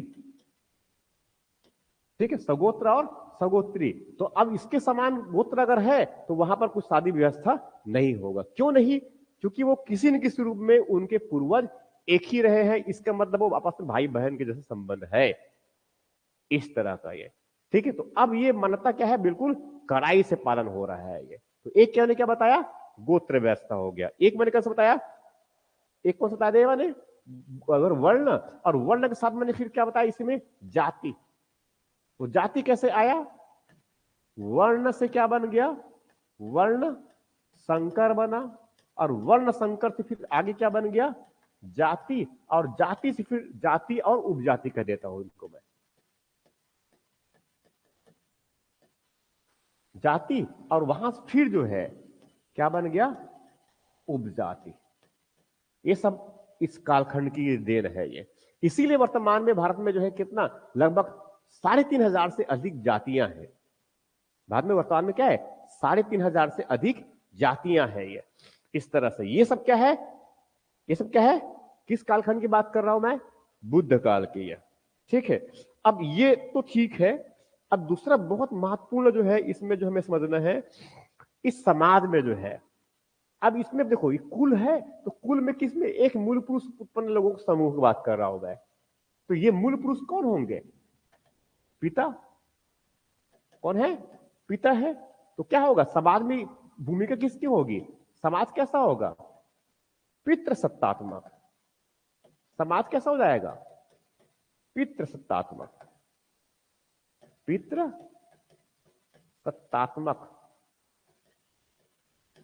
मतलब भूमिका किसकी है? पिता की है। मतलब यहां पर प्रधानता किसकी है? पुरुष प्रधान समाज। ठीक है, समाज कैसा हो गया? पुरुष। अब तो पुरुष प्रधान समाज है, इसके मतलब महिलाओं की स्थिति क्या होगा? कमजोर होगा। महिलाओं की स्थिति, महिलाओं की स्थिति। अब चूंकि खेती बाड़ी की मात्रा बढ़ा है, खेती बाड़ी ठीक होता है, उसमें हल चलाने वाला कौन है? पुरुष है। व्यापार वाणिज्य करने वाला कौन है? पुरुष है। समझा रहे ना ये? और घरेलू काम करने के लिए और छुटपुट काम करने के लिए कौन? महिलाएं। तो ज्यादातर आर्थिक गतिविधियों से जो है महिलाओं को जो है बाहर रहना, महिलाओं को जो है वहां से उनकी भागीदारी कम होती चली गई। क्योंकि ब्राह्मण क्षत्रिय और वैश्य वाले व्यवस्था को बनाए रखना है, तो ये वर्ण संकर क्यों उत्पन्न हो रहा है? क्योंकि वर्ण व्यवस्था का लोग उल्लंघन कर रहे हैं। कौन? कुछ महिलाएं और कुछ पुरुष। तो पुरुष पर तो उसने नियंत्रण स्थापित नहीं किया, महिलाओं पर नियंत्रण स्थापित कर दिया। आर्थिक गतिविधियां जो है बाहर जाकर करने पड़ते थे। ठीक है, उससे जो है वर्ण संकर की स्थिति उत्पन्न होता था। इसीलिए उनको अब घर में ही रहा जाए, बाहर आर्थिक गतिविधियां नहीं। तो उससे स्थिति क्या होगा? पुरुष पर उनकी निर्भरता जो है हर एक चीजों के लिए लगातार बढ़ते चले गए। महिलाओं की आर्थिक दशा है धीरे धीरे करके खराब हुई। महिलाओं की आर्थिक स्थिति खराब होने की वजह से उनकी समाज में जो स्तर है, स्थिति क्या है? कमजोर हुआ। समझ में जो कह रहा हूं ये? इस प्रकार से महिलाओं की स्थिति जो है पूर्व की तुलना में, पूर्व की तुलना में क्या हो गया है? खराब हुआ। दशा क्या है? खराब हुई है ये। ठीक है, इसीलिए वर्तमान में भारत सरकार जो है ये महिलाओं को आर्थिक रूप से जो है मजबूत करने के लिए जो है स्वयं सहायता समूह, लखपति दीदी योजना, समझा रहे ना ये सब। तो महिलाओं के सशक्तिकरण के लिए सबसे महत्वपूर्ण तरीका क्या करना पड़ेगा हमें? उनको आर्थिक रूप से संबल करना पड़ेगा। वो आर्थिक रूप से मजबूती। इसीलिए नौकरियों और बाकी सब चीजों में व्यवस्था में क्या है? आवास जो बनते हैं ना, प्रधानमंत्री आवास योजना के अंतर्गत घर, वो किसके नाम से? महिला के नाम से। इसीलिए जमीन अगर रजिस्ट्री करवाना है महिला के नाम से तो छूट मिलता है उस पर। ये इनकम टैक्स सम भी जो है, अभी बताया था मैंने कुछ दिन, बच्चियों की संख्या को उनको बढ़ाने के लिए क्या है, एनपीएस वात्सल्य योजना अभी 17 तारीख को शुरुआत किया था, कैबिनेट ने अप्रूवल किया था। उसमें भी क्या है, बच्ची के नाम पर रखो, ठीक है। एक महीने में अगर, एक साल में अगर 1,000 जमा करेंगे तो ठीक ठाक पैसे उनके 18 साल तक पूरा तक, ठीक है। और वैसे जो है अगर 10,000 कोई 12,000 करता है एक महीने में, एक साल में, ठीक है, तो लगभग वो पैसा मिलेगा उनको, कैलकुलेशन में देख रहा था तो लगभग 18 साल में करीब करीब जो है 28-29 लाख के आसपास, ठीक है। अच्छा योजना है, घर में बच्चे होंगे तो जरूर बताइए, एनपीएस वात्सल्य योजना, ठीक है। हाँ, तो क्या है, तो महिलाओं की स्थिति है ये, तो क्या है, स्थिति उनकी क्या है, खराब हुआ, समझना है। इसके साथ अब देखो, इस महिलाओं में से तो ठीक है, अब इसमें दास दासियों के देख ले लिए। अब दास दासी मतलब क्या हुआ है, अब यहां पर क्या है, बड़ी मात्रा में इस कालखंड में संघर्ष हुआ है। अब बड़ी मात्रा में जब संघर्ष होगा तो जो जीत गया, अभी जैसे कि यूक्रेन पर इस तरफ आक्रमण किसने कर दिया, रूस ने कर दिया। उधर इजराइल और फिलिस्तीन वाला चल रहा है, और फिलिस्तीन के तो लोग बड़ी मात्रा में इधर इजराइल के लोग बंधक बना लिए हैं। बंधक बनाने वाला काम अभी भी चल रहा है, तरीका बदल गया है बस, मगर अभी भी क्या है, बंधक, और बार्गेनिंग करते हैं। रूस और अमेरिका के बीच में जो है, जेल में थे, आपस में अदला बदली किए हैं। रूस के कुछ अमेरिकन बनते और अमेरिका कुछ रूस बनते, भी कुछ दिन पहले की बात है ये, समझ रहे ना, इस तरह का ये। तो ये जो है तरीका पुराना था, पुराना तो ज्यादा खतरनाक था, अभी भी वही चल ही रहा है। तो दास दासी मतलब क्या है, दास दासी मतलब क्या है, अब जैसे कि इसमें दास दासी और एक और हुआ करता था देवदासी, देवदास बन गया, देवदास समझते हैं ना ये, तो मैं किसकी बात कर रहा हूं मैं, देवदासी। अब देवदास फिक्र भी था कि एक उपन्यास भी है पुराना, ठीक है। तो दास दासी का मतलब क्या हुआ, अब पूर्व वैदिक काल में देखो, पूर्व वैदिक काल में दास मतलब क्या है, जो पुरोहित है उनको दान दक्षिणा में जो है दान कर देते थे, किनको, किसी महिला को, ठीक है। तो वो महिला क्या करेगा, वो ब्राह्मण के यहाँ क्या करेंगे, वो घर के सेवा, साफ सफाई करेगा, उनके पूजा पस्था की व्यवस्था करेगा, लिपाई पुताई करेगा, इतना काम था प्रारंभिक, ठीक है। मगर आगे उत्तरोत्तर काल में जो है, उत्तर वैदिक काल में दास दासी की जो है उनकी संख्या बढ़ती चली गई, ज्यादा मात्रा में लोग उनको दक्षिणा दे देंगे, दान को दे दी, उनको दान में दे दिया गया। मतलब क्या है, अब उनको बांध के रखेंगे, कई बार तो स्त्री भाग ना जा करके उनको बांध के रखना है 24 घंटे, उसी से काम करवाना है, खाना पीना ठीक से देना नहीं है उनको, शादी ब्याह के भी अधिकार नहीं, सब कुछ अधिकार खत्म हो उनका, वो समझा रहे, ये गुलाम बना दिया है पूरी तरह से ये, ठीक इस तरह से ये। तो दास दासी, दास तो ठीक है, दासों की स्थिति तो और खराब, क्योंकि उनको जो है शारीरिक और मानसिक रूप से शोषण भी करते हैं ये बड़ी मात्रा में। तो इस प्रकार से जो है स्थिति क्या है, इस काल में जो है ये ब्राह्मण वर्ण आधारित व्यवस्था जब बढ़ा, तो ये सब में दास दासों की जो मात्रा है ये और अधिक बढ़ा, महिलाओं की स्थिति और खराब हुई। देवदासी, देवदासी का मतलब ये है, देवदासी मतलब क्या हुआ, तो अभी तो मंदिर नहीं बने हैं, ठीक है, मगर यज्ञ हवन करना है, पूजा वूजा करना है, तो उसमें क्या साफ सफाई करना, वो सब करना, वो सब जरूरत पड़ी है ना, वो सब क्या है, जरूरत पड़ेगी पड़ेगी, तो वो साफ सफाई वो सब काम कौन करेगा, दासी करेगा। कौन करेंगे, दासी। वो पूजा पस्तर वाले काम ये सब कौन करेंगे, यही दासी लोग करेंगे। आगे जो है, अब ये सब क्या है, वही यज्ञ हवन वो सब क्या करने वाला है। तो आगे जो है, बहुत आगे कालखंड में, जब गुप्त काल की बात कर रहा हूं मैं ये, तो यही देवदासी जो है आगे, अब इसमें थोड़ा सा आगे बढ़ेंगे तो किसमें, मौर्य काल वाले में, नाचने गाने वाले लोग, नृतक, गणिका, नाम सुने इसका, गणिका, गणिका समझते हैं, गणिका मतलब ये जो नृतक होते हैं, नृतक, नृतक समझते हैं। अब वर्तमान फिल्म स्टार है, वो तो बड़े बिजनेस प्रोफेशन है, वो सेलिब्रिटी अलग है ये। तो पहले जो है मध्यकाल में जो है गणिका हुआ करते थे, ठीक है। और उसके पहले जो है, गणिका समझ रहे मैं जो कह रहा हूँ, वो नहीं समझ में आ रहा है, अरे वो गाने वाले काम करते थे ना, जो बड़े बड़े अमीर अमीर लोग जो है जाके फिर टाइम पास करते थे, फिल्मों में होता है ना, क्या बोलते हैं उनको, अरे अब उनको, नाचने वाले वो क्या बोलते हैं उनको, कुछ लोग क्या बोल देते हैं उनको, कोठा, कोठा बोलते हैं क्या, मुझे क्या समझ आ रहा है ना ये, तो भी क्या है उस तरह का ये, तो ऐसी व्यवस्था, तो ये क्या है, शुरुआती दौर पे जो है, तो ये मौर्य काल के आते तक यहां छठी सदी में शुरुआत हुआ, और यहां से आते तक यहां पर जो नाचने गाने वाले लोग, जिससे कि उनको गणिका कहने लगे आगे, गणिका। और इसी में जो है कुछ मंदिर मंदिर आगे बने, मंदिर तो इसमें नहीं बना है मगर मंदिर आगे बना, तो मंदिर की पूरी साफ सफाई करने वाला जो है, मंदिर में जो वहां नाचने गाने वाला, इसीलिए जो मंदिर में मंडप बने ना बड़ा बड़ा, वो इसलिए वहां पर बैठ के वो नाचेंगे और उसको देखेंगे। तो मंदिरों में क्या है, देवदासी, सीता भेंगरा, सुतनका और देवदासी, वही है ये। तो सुतनका वाला क्या है, मौर्य काल, हमारा शीतकाल का ना। सीता भेंगरा क्या है, भेंगरा मौर्य काल का ही तो है। देवदासी वहां पर, समझ रहे हैं ये। तो इस प्रकार से देवदासी जो है, तो अब क्या है, तो ये धीरे धीरे इनकी स्थिति क्या है, अब यहां पर क्या है, कमजोर है। भले भगवान के देवदासी कह रहे हैं, मगर उनका शारीरिक और मानसिक रूप से क्या है, बड़ा मात्रा में उनका शोषण होता है ये। तो समाज में क्या है, ये सब बातें हैं इनकी ये, ठीक है, ये सब। अब इनमें जो है, ठीक है, अब इसमें कुछ, अब देखो समाज में इस, तो ये तो बताया मैंने मुख्य रूप से हो गया। अब इसके साथ साथ बताया था मैंने जो है, जब वो, जब जो है ये मगध के जो शासक हुआ करता था, अजातशत्रु, बिंबिसार। अब बिंबिसार जो है, उसने कोसल देवी से, कोसल के राजकुमारी कौन, प्रसेनजीत की बहन कोसला देवी, उनसे विवाह किया था। तब उनको दहेज मिला था। उनको क्या मिला था, दहेज। वो जो है काशी वाले क्षेत्र, उनको आगे क्या है, दहेज मिल गया। तो ये दहेज देने की प्रक्रिया जो है बहुत पहले से है, समझ रहे हैं ये। तो वर्तमान में दहेज व्यवस्था, वर्तमान में समस्या है दहेज प्रथा। दहेज प्रथा क्या है, ठीक है,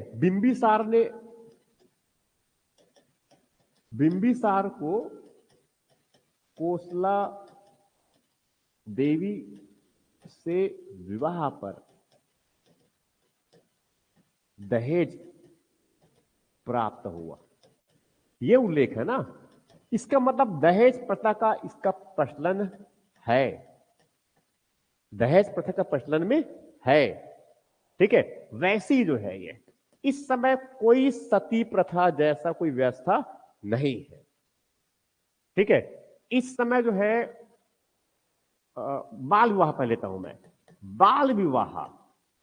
अभी बाल विवाह तो आजकल थोड़ा सा कम ही हो गया, आज भी कहीं कहीं कभी कभी सुर्खियों में आ ही जाते हैं बाल विवाह। तो बाल विवाह जो है, अभी इनका कोई स्पष्ट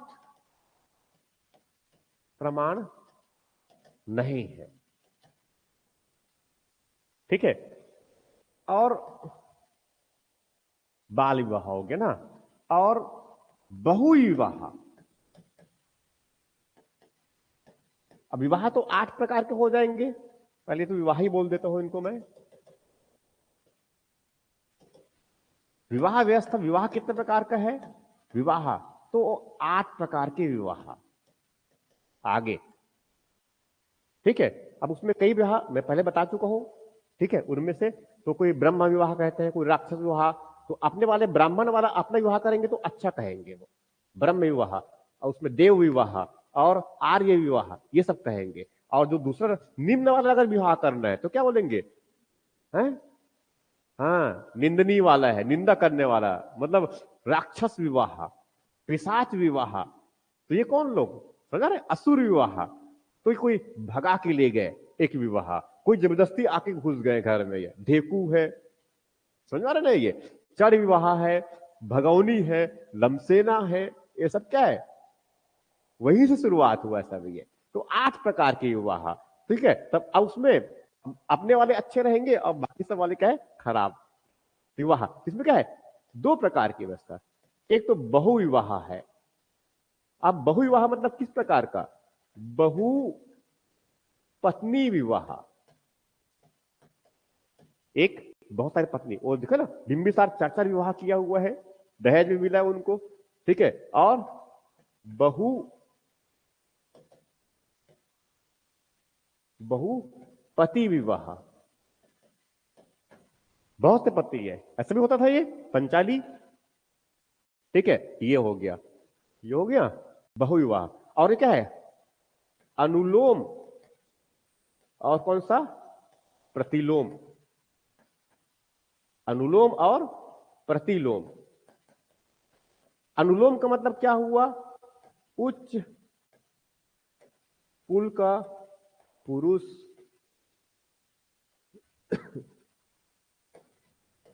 निम्न कुल के महिला से विवाह कर लिया, महिला से विवाह कर लिया, तब क्या बोलेंगे उसको?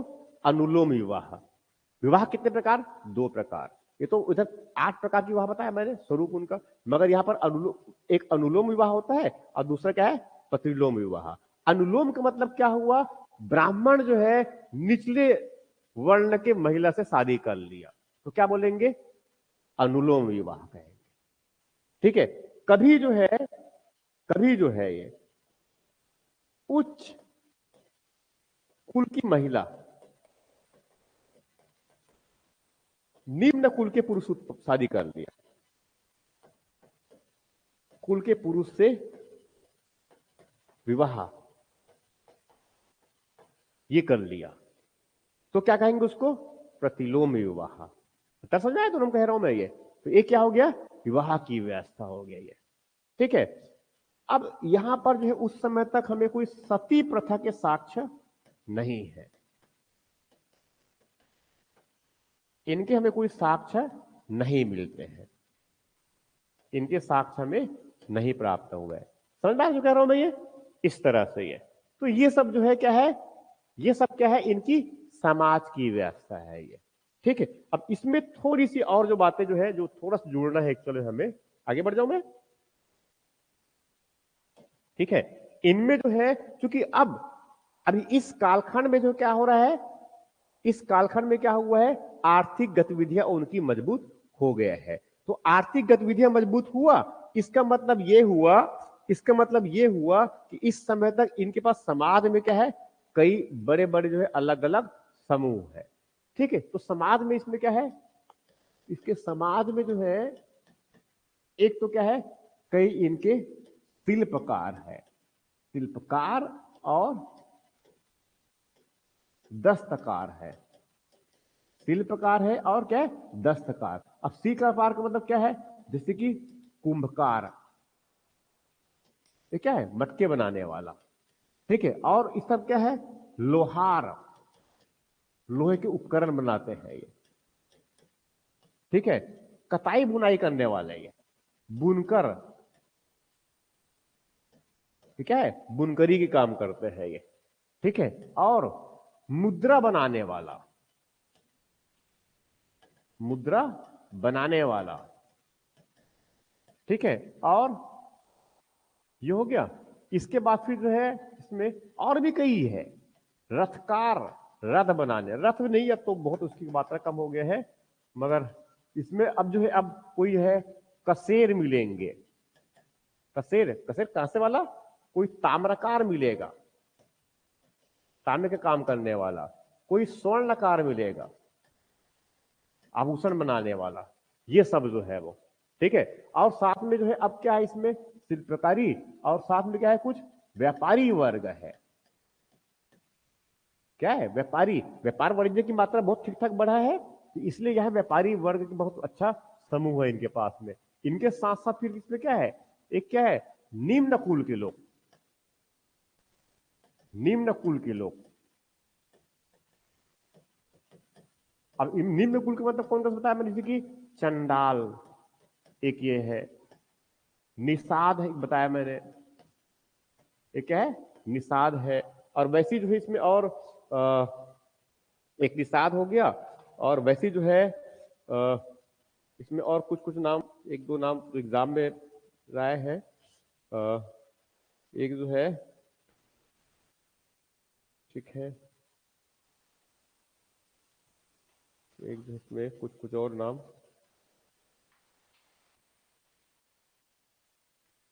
ठीक है, चंडाल हो गया, निषाद हो गया।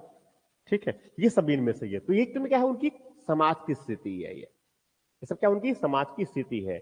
और इस समय अब इनके पास खान पीन के क्या है? वही व्यवस्था। अब बिल्कुल खेती बाड़ी ठीक ठाक हो गया है, तो इनका खेती बाड़ी, रहन सहन, वो सब क्या है? अब इनका रहन सहन, खान पान, ये सब व्यवस्था किस प्रकार की है। अब तो अब यहां से क्या है, जो वर्तमान में जिस प्रकार की व्यवस्था है, वर्तमान में खान खान पान की व्यवस्था का मूल आधार का विकास हुआ। वर्तमान में जिस प्रकार की जीवन शैली है हमारी ना, खाने पीने की, पहनावा का, सब कुछ, वो सबके इसी समय डेवलप हुआ है। ठीक है, रोटी वगैरह का, गेहूं का, जौ का, कई अलग अलग प्रकार की वैरायटीज आप जो है, जो खान पान है हमारा, वो सब किस समय, इसी समय शुरुआत हुआ है। ये समझ में आ रहा है। ये हो गई उनकी समाज। कल हम इस पर बात करेंगे उनका धर्म, धर्म और दर्शन, और यही शुरुआत होगा हमारा जैन और बौद्ध धर्म। तो कल मुख्य रूप से क्या पढ़ेंगे हम लोग, जो है जैन, और उसके बाद फिर बौद्ध। ये फिर पहले बौद्ध पढ़ लेंगे और फिर जैन। भगवान बुद्ध का जन्म पहले हुआ है, तो भगवान बुद्ध को भी पहले पढ़ सकते हैं हम लोग को। ठीक है, तो कल मुख्य रूप से जो हम क्या पढ़ेंगे, जैन धर्म को और बौद्ध धर्म को पढ़ के आइए एक साथ में। ये इससे क्वेश्चन ठीक ठाक मात्रा में आए हैं, प्रत्येक साल लगभग एक दो क्वेश्चन पूछ ही देते हैं। ये यहाँ क्वेश्चन पूछ ही देते हैं। ये समझा रहे हो। ये तो ये हम फिर कल उस पर और डिस्कस करते हैं। ये कौन सा कल बहुत महत्वपूर्ण है, मतलब कौन सा, हमें बौद्ध धर्म पढ़ना है, और आगे फिर जो है जैन धर्म। अभी एग्जाम में बहुत इंपॉर्टेंट है, इसमें सीधे एग्जाम में आया यहाँ पर से। कई बहुत बहुत बहुत बहुत पार्ट, बहुत इंपॉर्टेंट पार्ट है, इस पर काफी सारा है। तो कल उस पर डिस्कस करते हैं हम लोग, कौन से, बौद्ध धर्म को। अब बौद्ध धर्म कल पढ़ के आएंगे, भगवान बुद्ध वाले। ठीक है, ठीक, बाकी कल करते हैं। Thank you.